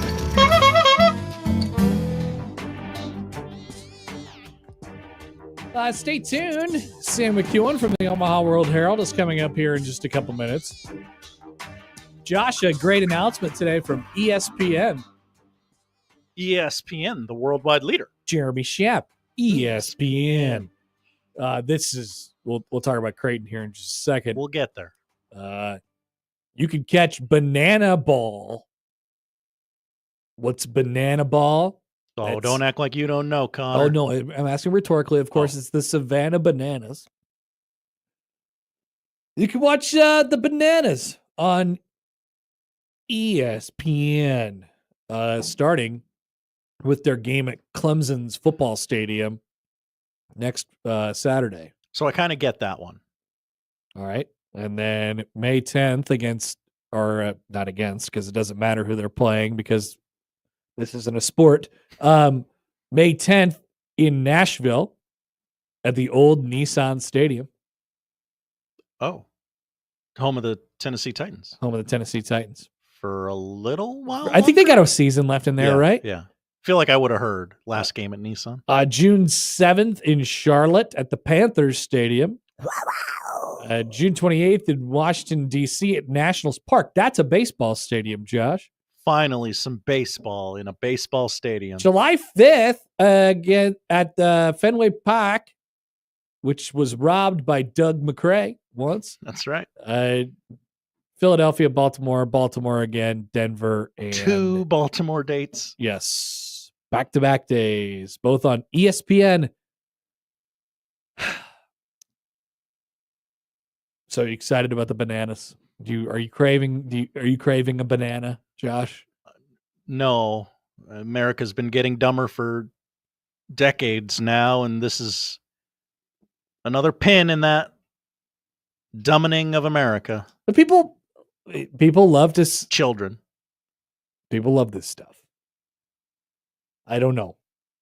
I don't know what. I can't understand it. In 2 months, we're going to be up to our eyeballs in Omaha Baseball Village, and there will be many children running around wearing Savannah Bananas baseball jerseys. And they'll be selling the crap out of them things, too. Mm-hmm. The Savannah Bananas. 2 months from... Maybe it's just that. Maybe it's just a ploy. Maybe it's a trick of your children. Because you know where the kids are. They're on YouTube and they're on TikTok. And this is all on YouTube and TikTok. Mm-hmm. So I cannot wait to see how this does on ESPN. If ESPN wanted baseball, they could have had baseball. And now they're going to have they're going to have fake baseball. And now they're going to have the Savannah Bananas. And what's going to happen? That one against that first one in the Clemson Stadium is going to outdraw a Sunday Night Baseball telecast. People will find one and cherry pick some numbers, and it beats Sunday Night Baseball. I saw the layout for that stadium. Mm-hmm. So the left field wall is going to be about 10 feet behind where the infield dirt ends. Left field just ends. That's not long enough. No. They're going to be hitting a lot of home runs, and people are going to be like, oh my God, they should always put baseball on 12-foot fields. That would be hilarious. Oh my God, they should always put the pitchers on stilts. That would be hilarious. That would be so funny. And turns out it's actually not baseball at all, Josh. It's a circus. It's just its own thing. Mm-hmm. So this is, as I said before, this is baseball for people who don't like baseball. Mm-hmm. And there's a lot of people who don't like baseball. It's great. That's fine. That's fine. But this is baseball for people who don't like baseball. And all the chit chat shows, every national sports radio show in this summer is going to have which rule from Banana Ball should MLB adopt segment? Because we're always trying to save baseball in the summer. And you know what they're going to say? You know what the answer is? What? I like the one where if the fans catch it, it's an out. I don't even know who that was an impression of, but that's I like the one where they catch it if it's an out. I like to get the fans involved. If you make a play, you should be rewarded. Your team should be rewarded. So enjoy this. This is the mainstreamification of Banana Ball is coming to Disney Plus, ESPN Plus, and now ESPN, formerly home of Jeremy Schaap. That's right. Jeremy Schaap is still with us. Yes. But Jeremy Schaap would be rolling in his grave right now. What would Bob Lee say That's right. about the Bananas being on ESPN? I was thinking I can't wait until the day that this is on ESPN. A few hours before that, sports reporters, Michael Wilbon and Tony Kornheiser will have to discuss this event as a promotional vehicle for ESPN, and they're not going to care for it. They are not. They are not. They're going to have to fake some sort of argument about it. My son Michael Jr. wanted to go to the game. I told him, get the hell out. He lives in the front yard now. That was it. We didn't negotiate, just like Nico Iamaleava. We don't negotiate with terrorists in the Wilbon house. So we don't mess with them anymore. He lives in the front yard. It's great. Creighton got a commitment over the weekend. Did they? Yes.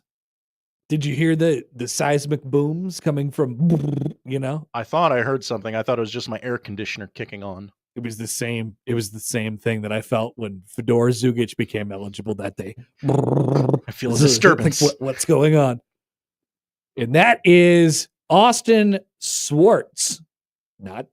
Don't call me Schwartz. I'm Swartz. I noticed there was not a C nor an H. I thought it was a mistake at first. I go, why are people saying Swartz? They must be making a mistake. Where is the C and the H? There is none. It's Swartz. 6'4", 200 pounds. Originally out of North Carolina, Concord, North Carolina, out of the Cannon School, which is a sick name for a school. Yeah. Committed to Miami, top 75 player in the class of 2024. Last year, he averaged about 6 points a game, a rebound, and an assist per game, shooting about 38% from the field and 30%, just 30% from three, Josh. So he made 34 threes in 112 attempts last year. However, Miami, as we mentioned at the beginning of the show, was a bit of a disaster last year. Their coach quit before New Year's, and portal's always open for the coaches. And thank you, Jay Billis. I appreciate that. Do you care to guess, Josh, what Miami's record was this past year? Once proud basketball program, Miami. 10-20. Good guess. 7-24. Oh, wow. 7-24. I knew the team quit once the coach quit. They won a grand total of 3 games after Jim Larniega wrapped it up and just said, this is it for my career. I know there were some people that were dreaming of getting Nigel Pack this time around. Pac-Man? It was Austin Swartz. Instead, this is the definition of a buy low pickup, I think, for Creighton, and a heck of a depth. I don't. When people say depth piece, it makes you think like, oh, this guy's going to play like 6 minutes a game. Like, I don't know that that's the case, but think about it a little bit. So you got, and as John Walker said earlier this morning, you are the number 1 transfer class in the country, which is good, depending on where you look. On 3 as Creighton ranked as the number 1 transfer class in the country. So play this out with me. You got Graves and Dix and Freeman. They're the 3 transfers so far before Swartz. Those guys are likely in the starting lineup, right? Jackson McAndrews in the starting lineup. That's right. Fedor? Is Fedor the next one in the starting lineup? Or is he kind of an off the bench, like can get a bucket guy? And then is it the same thing with Mr. Swartz? And then you have Ty Davis. And then you have Jason Green and Isaac Trout and the freshmen that are coming in, like Mr. Alexa Dmitrievich and Hudson Greer. close personal friend, Hudson Greer. Wow.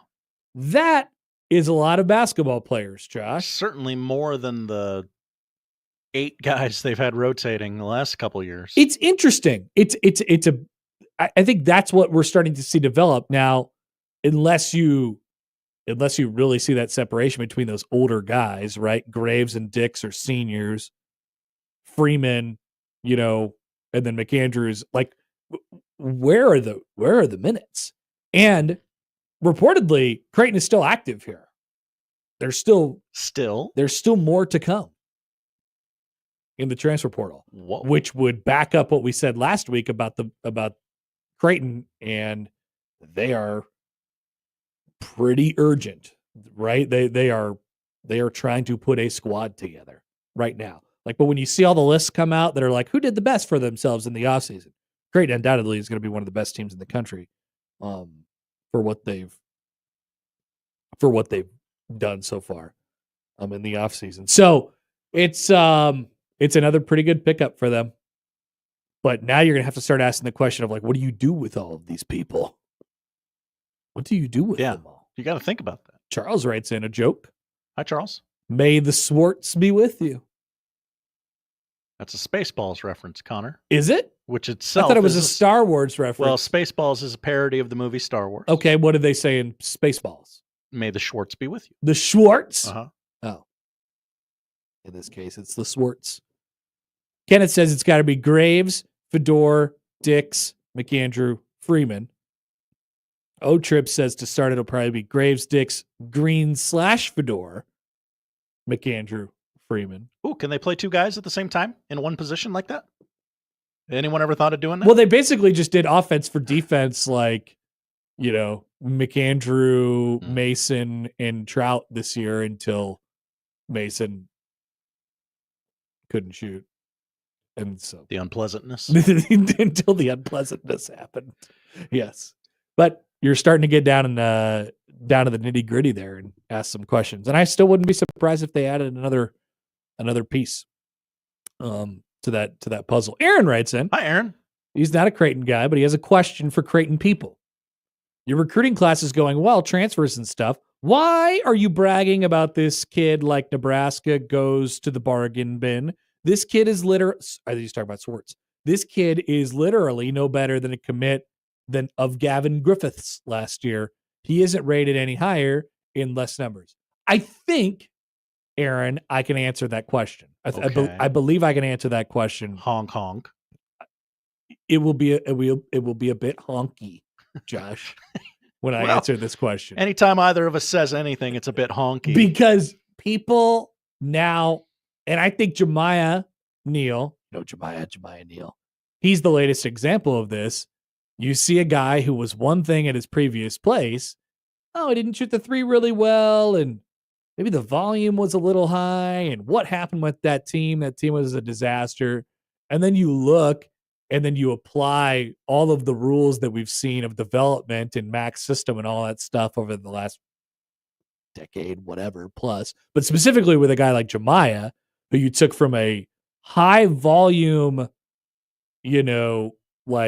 high volume slasher scorer, poor 3-point shooter into a really good playmaker, could give you the volume if you needed it, and a halfway decent 3-point shooter, right? Like in a really important puzzle piece to a team instead of just being a ball dominant scorer.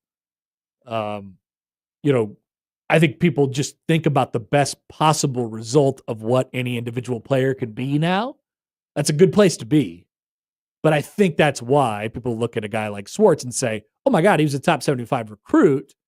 And I know he didn't do much at his place last year, but I have all the confidence in the world that when he's in the Creighton program, he's going to come to fruition as a top 75 player in his class. I think that's what people get at. But a fair question. Honk, honk. I think the question is fair. Honk, honk. We'll be back with Sam McKewon coming up next on 1620 The Zone.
Sam McKewon is the newsman. Sam McKewon, Omaha World Herald. On the Connor Happer Show on 1620 The Zone. And we're joined now on the hotline by our good friend Sam McKewon. Joins us at 1 o'clock each Monday afternoon. Sam, how are you? I'm good. How are you? Good. How was your Masters Sunday? Did you get a nap in? No, I did not, but I watched it, and that was really cool. And so one of the better moments in. I've been watching the Masters for about 40 years. Since 85. So I remember Jack's win in 86, but that was one of the top 5 moments in Masters. Yep. In my Masters viewing life, and honestly, it's top 5 ever. And people, it's like, oh, that's recency bias and hyperbole. No, I have a really good memory. I know. It was way, way, way up there. Just like Tom Watson, if he had won that British Open at 60 years old, would have been top 5 moment ever. That's what Rory's thing felt like yesterday. It was just a really, really big deal. And some of it has to do with who Rory McIlroy is. Yep. And some of it has to do with the Grand Slam thing. Although to be honest with you, I think about 3 more guys are going to join him real soon. I think Spieth will be there in 5 years. I think Scotty Scheffler's going to do it. So he's not going to be the last guy. That's going to happen for many of them. So it was amazing that nobody had done that in 25 years, though. Well, Tiger had won so many. That was one of the things. And then, Phil blew the U.S. Open a couple different times. Mm-hmm. And to be very honest with you, that's the quirky one. So the fact that Rory won that the way that he did at Congressional, which, by the way, is not a U.S. Open course. It is, and the one he played wasn't a U.S. Open course. Not really. That's more of a high-level PGA course, and he went and tore it up. He destroyed that course. Yeah. And the U.S. Open is usually carnage every year. Disaster. He didn't do it at Oakmont, and I'm not trying to knock what he did. Rory McIlroy is one of the greatest golfers of all time, but here's the thing. He won that U.S. Open early, and that was key because that's the quirky one. That's the one where Wyndham Clark wins it, or, Steve Jones won it, I think, back in 96 when he wasn't, anywhere near the top whatever. Lucas Glover won one, although he's getting good again.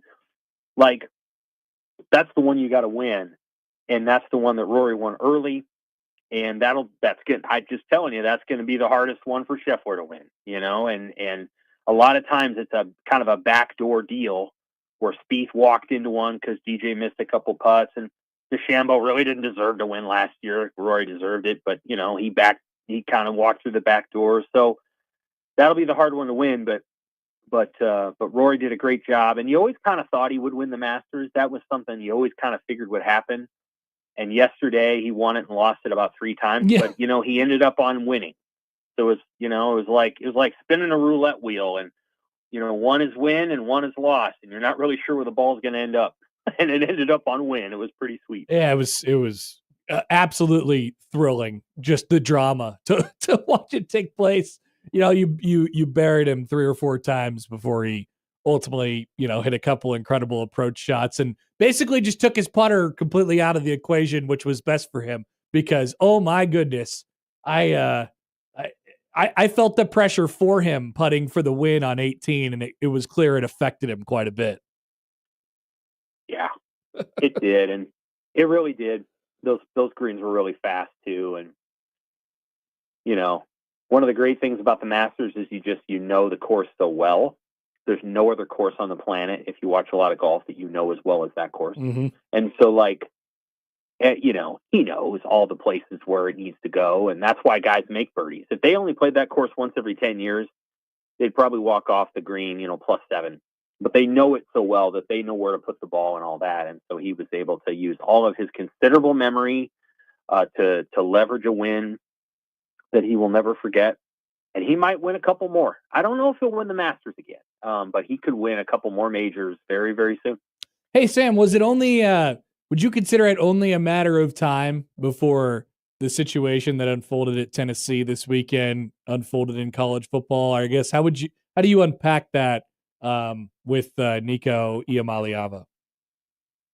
I think you put it the right way. It was only a matter of time that some schools stood up to a student athlete and said, no, we're not going to do it. And that's what they did. That's what this story is. This is, there's kids negotiating and going back and forth all the time, especially around portal season, right? So whether that's in early December or it's now, that's happened. And there's been, conversations with people, but I think what Tennessee did is they walked away from him, and that's pretty telling. It tells you that maybe they didn't think he was as good as he actually is. I don't know how good he's a good player, but they just walked away, and they're like, yeah, you know what?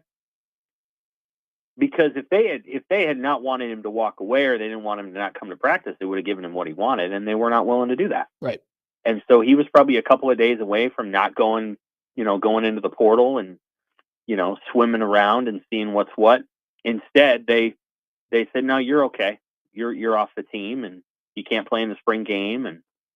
And now he's got to go out and try to find a new spot. And he's probably going to have some success finding that spot, but I think he was probably in a good spot to start with. So yeah, it was only a matter of time that this happened, and it probably will happen again. Was it and now there's going to be a domino effect because Tennessee is going to go back out, and they're going to be asking around for a starting quarterback, in the transfer portal coming up in the next couple of days. So there's that domino effect, and then there's wherever Nico ends up as well. Like this, the quarterback, movement is right back on the table. The quarterback carousel is right back on the table here in April, where we probably weren't planning for it at this point, but here we are. Yeah, UCLA would be a great landing spot for Iamaleava. Would be a great landing spot for him. I think that's logical. If USC thinks he's better than Jaden Maeva, I'm not sure he is, but if they thought so, then they could pursue him. I thought Maryland maybe.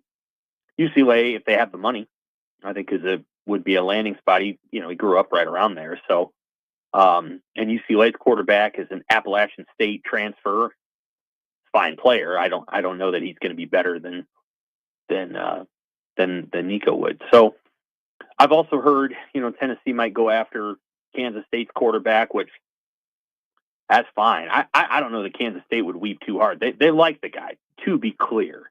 Avery Johnson's got a lot of talent, but he also lost him a couple football games last year. Mm-hmm. Like he made a lot of mistakes too. So I'm sure Tennessee will find somebody. I'm sure they will. I don't know how good. I think they're a good team. I don't know that they're a great team this year, but we didn't talk to Mike Eckler, so I would love to know Mike Eckler's thoughts on the whole thing, because he knows him, and was down there. Yeah, it's interesting. It is interesting. We'll see what happens. I think Nebraska's going to face him next year. That's what I think. UCLA, USC. I think he's going to land at one of those schools, and we'll be watching him play Nebraska. You wrote in your yeah. I mean, it seems like the odds would be that he heads back out toward where he's from. Sam, you wrote about in your rewind the running backs. My question is, what, if anything, sounds different to you in the way the coaching staff talks about that position this time around? Like, why should people believe that Nebraska has some certainty and a running back that it could sort of rally around this time around compared to the last couple goes? Well, a couple things. One, I think there's a marriage between what the offense is and what Emmett Johnson can do that's different than whatever they were doing. I don't want to look too far backward here, but like the offense that they were running with Marcus Satterfield was like well suited for like Christian McCaffrey at the NFL level. Like it was a very complex offense that asked a number of things of the running back and asked for versatility that I think is hard for a collegiate running back to have. So like I think the change in the offense is going to help. I really do. I think you're gonna see Emmett Johnson used in a way that's more consistent, and he gets him the ball out in space, and does all the things that he wants to do, and so there's a little bit more clarity in the system. versus, hey, we're going to run double tights on this play, and the next play we're going to be in 3 wides, and we're going to run these elaborate gap scheme plays, and then we're going to run a zone scheme play, and it's just hard to get your balance under those circumstances. They were trying to do they were trying to combine like Wisconsin's offense and Oregon's offense. They're trying to do a lot, and so I think that's going to help. And then I'm confident that Mekhi Nelson is somebody that's turned a lot of heads. I don't think that Nebraska is saying a lot about that, but I think that he's turned a lot of heads for them. And we're not going to see a lot of him until next season. And then I think Quentin Ives has got all the talent.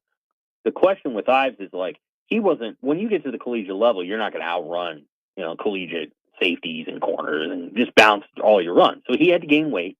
He has. And now if he's ready to work between the tackles, I think he'll be a real nice player. So I feel like they've got 3 guys. Jamarian Parker's got a lot of ability. Now we'll see. Obviously I'm being overly positive about what potentially could happen there, but I do think they're further along, in part because I think Emmett Johnson is a good player and he's a good fit for what Holgorsen wants to do. Yeah, how much of it is just kind of, they're going into a season really with one running back, and not to they're going to have Ives as the 2, and then Nelson and Booth and whoever comes up behind those guys, but really like it's defined. How much of it is how much of an increased production level, if they get that from Emmett Johnson, would just be like, hey, you're our guy, and you're going to have to be the one to go out and make some plays. I feel like the picture has been a lot more muddy as Nebraska's gone into the season over the last couple of years, specifically at that spot. Yep, you're absolutely right. And the other thing I would add is when the other guys go in, they know it's their opportunity to shine, and they have an opportunity versus wondering if they're going to get another chance, if that makes sense. Like I think in recent years, the room was so crowded, Connor. It was Irvin, and it was Ramir Johnson and Anthony Grant and Emmett Johnson 2 years ago. The year before that, it was Anthony Grant and Jaquez Gant and Irvin and AJ Allen. And 21, they had 6 guys. Like it was, and nobody really knew exactly what was going to happen. Like it was always like, well, roll the dice today. Who's going to run? Now they know Emmett Johnson's going to be the lead guy. And when Quentin Ives and Mekhi Nelson come in, they're going to have an opportunity, and it's going to be exciting as opposed to pressure of like, well, this might be my only one carry. I better make the most of it because I'm still in a competition. And so I think it's going to be a better setup. So I completely agree with what you're saying. And I think it will actually help the backups too to do what they need to do when they go in the game.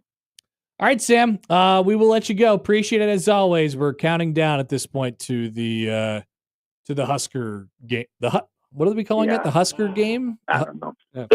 The thing next Saturday. The thing next Saturday. All right. Talk to you later. Easter, man. Take care. Bye. Sam McKewon from the Omaha World Herald. Can't tell you how validated I felt when Sam didn't know the name of it either. The Husker, I don't know, days and games and things of that nature. Mm-hmm. Yes. It will be a day of games. There will be something. There will be things that are happening on that day. And as Sam mentioned, this Sunday is Easter. It is. People forget. Don't forget. Everybody at the Masters yesterday was already dressed for it. A lot of pastels. Isn't it amazing? You look out into the giant sea of people, and it's only light blues and greens and pinks. Well, it's a lot like Nebraska football, right? Like, oh, I gotta wear my green shirt to the Masters. I gotta wear my red shirt to the football game. Why doesn't somebody wear a black and red shirt? Or orange. Somebody should wear a black and orange and red shirt. Yeah. Somebody should dress up like Guy Fieri to the Masters. And just see what happens. They kick you out. Oh. I saw so many videos, though, of people making content from the Masters. Videos? You're not allowed to do that. Oh, no, you can make videos. You just have to have a camera. Oh, I can't have my cell phone, but I can have a camera? Yeah. I think that's the rule. That seems backwards. Not like during, while the guy's shooting or whatever, but like, yeah. You can bring in your camera. Some people bring in their cameras, and they're like, so here's what I did. I read there was a guy. Oh man, I gotta find this. He used to be a Barstool guy. His name is Jake. Jake, I told you to put the body in the mosh. Jake Mosh. Yeah, okay. Jake Mosh. He wrote a diary. A diary. It's very cool. No joke. Okay. It's legit cool. Like, so he did his timeline from when he woke up at 5:30 in the morning until he left. And then all of the things that he bought at the store and all the things that he bought like at the concession stand too. Like, this is genius. So look at this. He's got the merch list. 5 hats, another hat, an azalea hat, Whoa. a medium polo, a large polo, an extra large polo, an extra large polo, large green quarter zip, XL green quarter zip, blah, blah, blah. Like 17 more things. He must have wrote it on the sheet somewhere.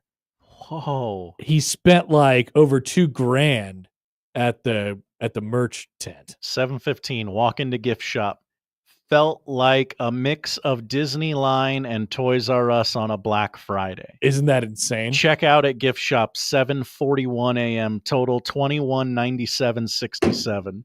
That's I had to explain that to my wife yesterday. I was like, that's kind of the deal. Like, you go there and you're lucky to get tickets. Now, not everybody wins their way in by lottery, but if I would be getting in, it'd be in by lottery, and you pay face value and you get in for one day and you take the most advantage of it as you possibly can. You don't know when you're coming back. You buy all the food you can for $20, and then you spend $3,000 at the merch stand, because it's not just you. It's not just you. Everyone in your life said you're going. That's you gotta why get me a hat, because they don't sell the hats at like Shields. That's right. Like, that's why you don't tell anybody. Mhm. And then you come back and you say, "Guess where I was this weekend? Where were you, Connor? I was at the Masters, and I didn't buy you bleep because I didn't want to buy 6 triple XL shirts for you, fatty. Those are big shirts. Those It's are a lot big of fabric. shirts. Exactly. I've seen today a smattering of people saying, "Hey, I'm in the media scramble today." Oh, people. Oh, including your favorite guy. I haven't seen how his round went today. My guy? Your guy, Josh. You know who played the course today.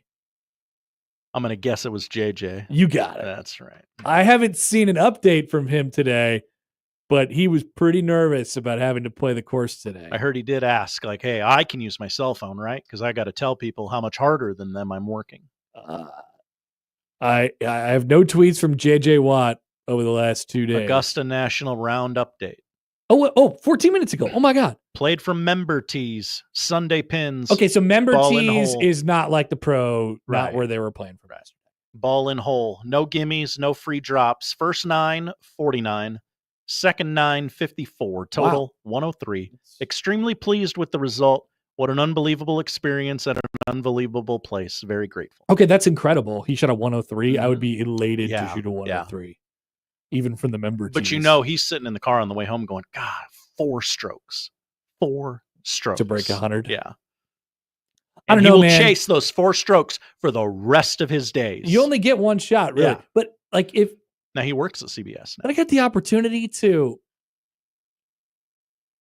I don't know, man. Like, I think I'm shooting probably 140 at that joint.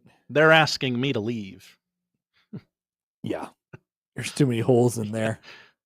I wouldn't look. I'd be pissing on the course like the upside down letters guy. You got your 5 snowmen. Get the hell out of here. All right. Thanks, guys. Thanks for having me. Kenneth has a take. Let's get to this on the other side. Okay. Kenneth has a take. He says, hot take. I would love to play at Augusta, but I wouldn't go anywhere near the Masters as a patron. Thank you for using the correct nomenclature, by the way. Let's discuss that for a couple minutes when we return here on 1620 The Zone.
Chris writes in on the text line. Hi, Chris. Talking about Augusta because Kenneth says that I would not like to go to the Masters.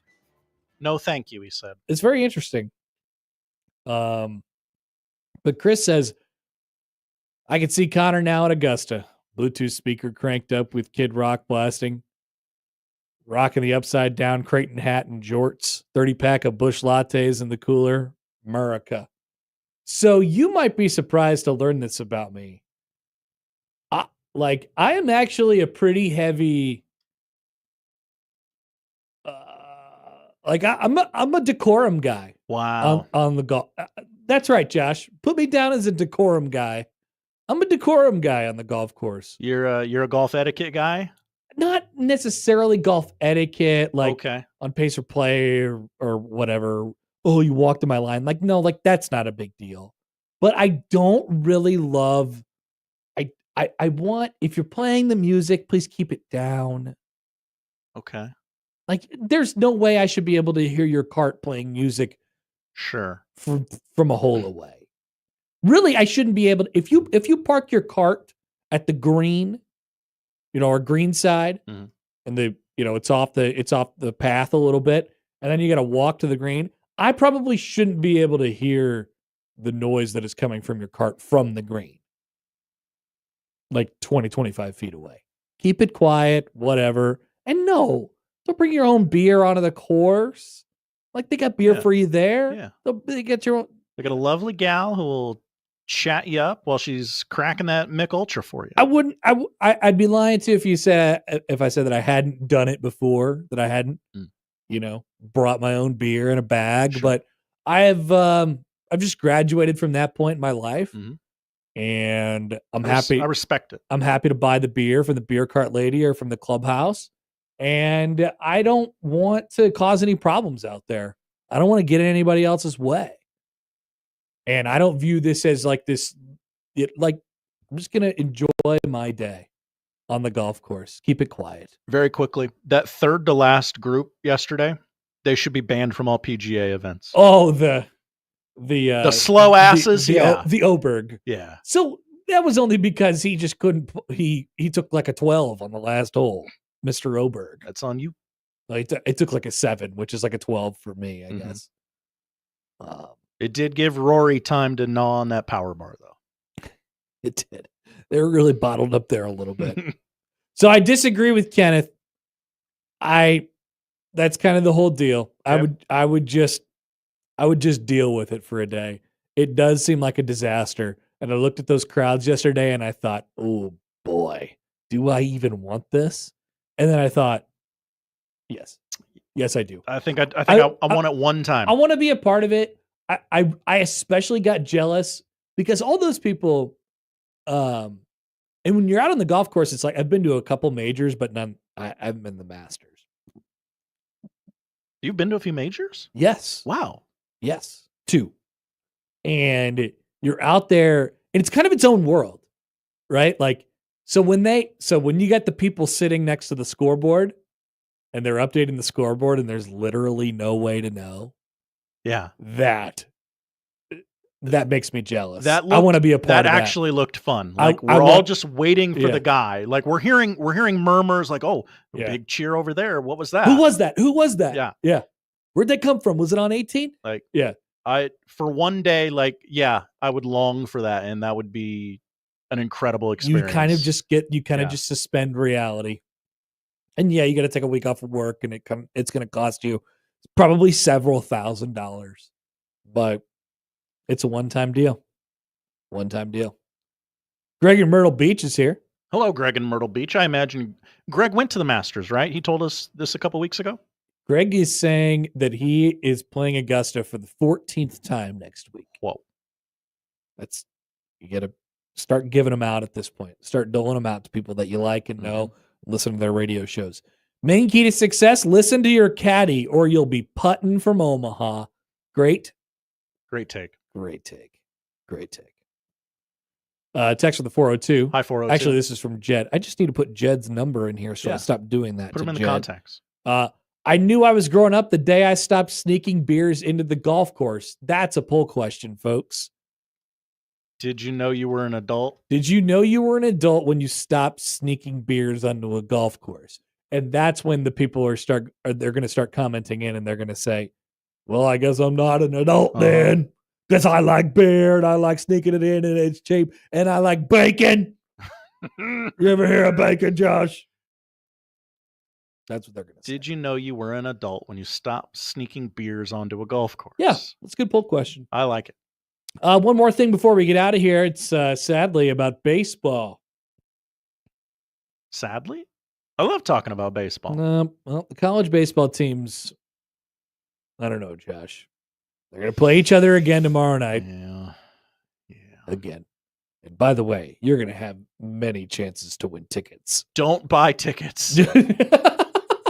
If you're thinking, well, maybe I'll go pick some up today. Don't. You're going to have You're going to have some chances to win tickets into the game tomorrow night at the Chuck between Nebraska and Creighton.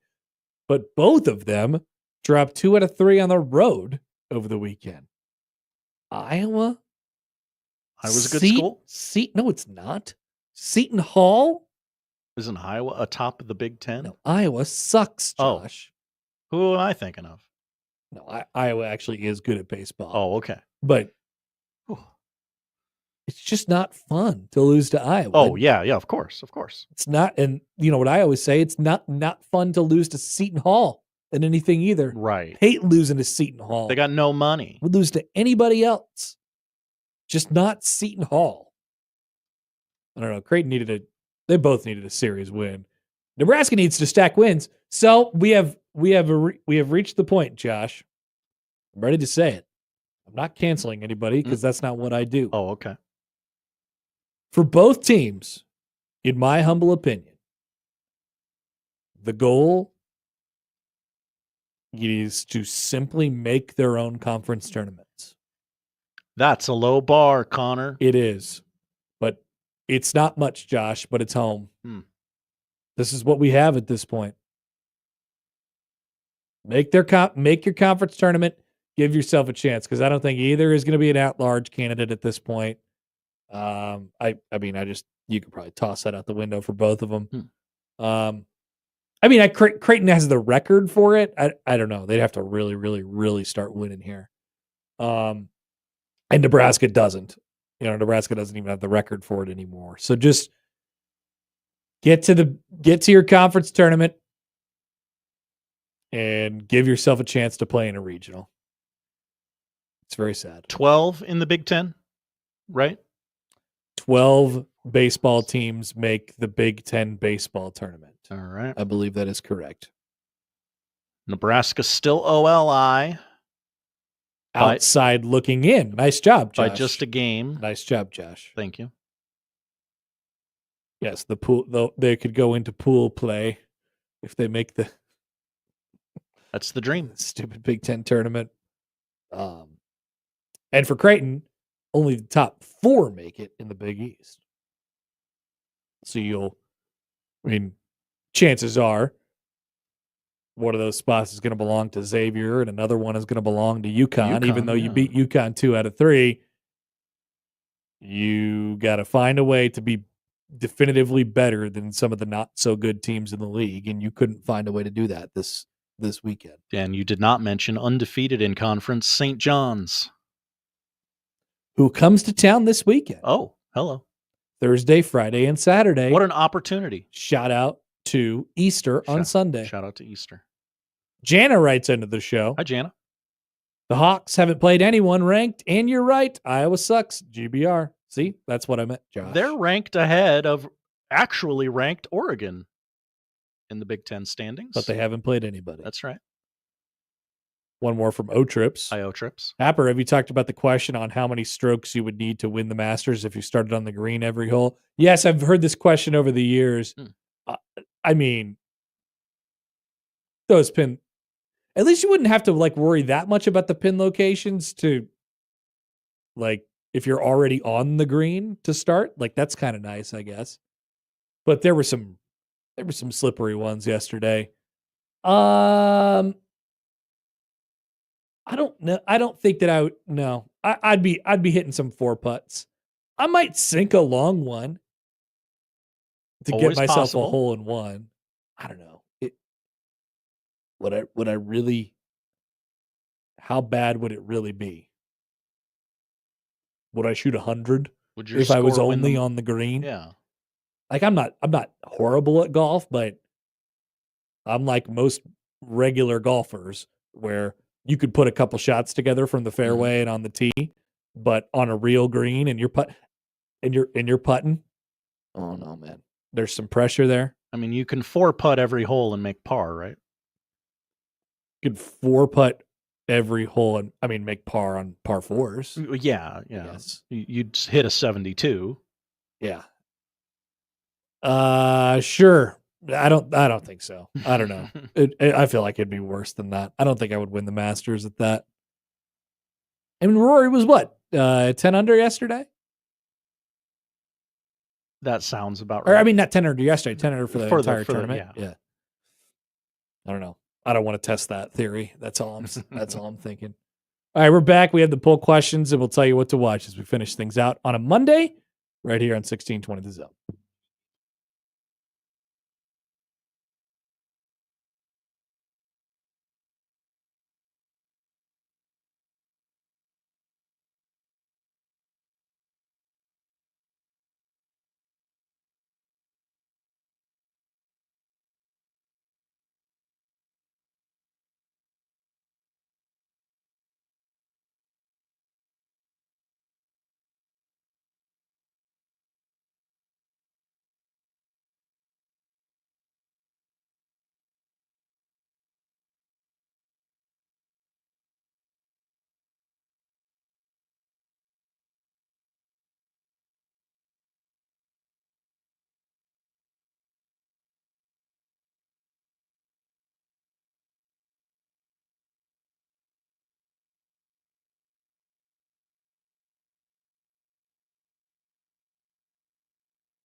All right, to the polls at Happer Show on the JTech Construction Zone Twitter feed. I know Josh is going to tell us what to watch tonight.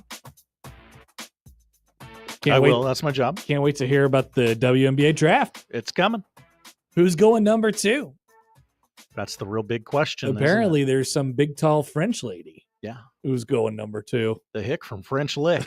No. She's actually from real France. Oh, real France. Yes. Okay. All right. The polls, Josh. We have a few today. Favorite member of the Giggly Squad, Hannah or Paige? Have a take. Make a choice. Yeah, Paige. Got to go with Paige. Team Hannah. 53% say Hannah. Doug, old man Doug, responded to the tweet. Oh, yeah. Which I assume to mean he did not vote. But he responded and said none of the above. Oh, just vote Hannah and call it good, old man Doug.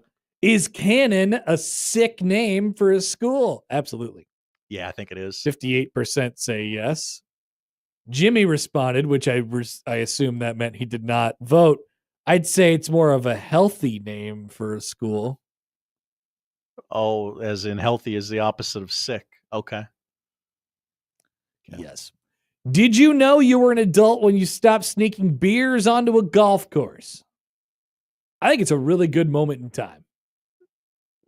Good line of demarcation for sure. Currently, 53% say no. Oh, rubes. It's tight though. It's going back and forth, just like Rory and Justin Rose. Well, not really. Oh. Rory and himself. Yeah. Yes. I guess that was the closer battle yesterday. Yes. Okay. Those are the polls, Josh. What are we watching? We're watching baseball tonight. MLB TV free game of the day at 5:40. The Pirates host the Nationals. Woo. All right. Royals Yankees 6:00 on MLB Network. Oh, those teams don't like each other. It's not Giancarlo's fault.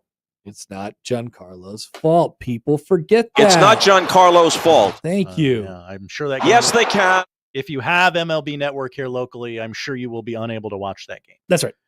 Rockies Dodgers 9:40 on MLB Network. Hockey doubleheader on NHL Network. Stars and Red Wings at 6, followed by Kings Oilers at 9. No NBA tonight. They're taking a night off before the play-in begins tomorrow. So we are left with the WNBA draft, 6:30 on ESPN. Paige Becker's expected to be taken number 1 overall by the Dallas Wings. Wings. You'll have Golden State's first draft pick as an organization. Haley Van Lith's in there somewhere. Haley Van Lith's in there somewhere. Somewhere. I read a mock. She's expected to go 10th or 11th to Chicago. That's right. The Chicago Sky have the 10th and 11th Well, you pick. skipped over you skipped over 2, 3, 4, 5. I went to the next person whose name I knew. Oh, okay. What about Kiki? Vanderweg? No. And that's pronounced wrong. Okay. Kiki Iriafen from not, USC? Not familiar with her game like you. Really? Wow. Okay. I know Juju. All right. Cheyenne Sellers, Maryland. Your Big Ten basketball pill. I've seen her hooping. Yeah. She been out there hooping. I am obligated to tell you that Tommy Boy is on Paramount Network tonight at 7 you o'clock. are. Thank you, Josh. And finally, at 5:30 on Freeform, today, to celebrate the 113th anniversary of the sinking of the unsinkable ship, Freeform airs the 1997 Best Picture winner, Titanic. Now, does Freeform have commercials? Yes, a lot of them. Holy God, how many hours? I think it goes until 9. And it starts at what? 5:30. Got to get home early. Wow. Can't get caught in traffic. How much did they cut? I don't know. Well, the boobs. They'd at least cut the boobs. That's right. Probably the sex in the car scene. Yeah. Well, you got to have the hand going on the window. Are you that's sure? That's an iconic shot. I found that kind of pointless. Well, you were a 9-year-old boy watching that scene. Well, if I was, I would have really enjoyed it. I guess. Yeah. I found it pointless to the plot, Josh. Oh, well. Pointless to the plot. Yes, you could have just... I didn't need that. I gathered that they were in love. I didn't need them steaming up. Exactly. Yeah. Okay. That's what I'm saying. I follow. Titanic's on tonight. Oh, let's go. Today's the day it hit the iceberg, everybody. Josh, thank you. Thank you, Connor. That is what we're watching tonight, and that is the show. If you missed anything, 1620thezone.com is where you can find it. Crossover is coming up next.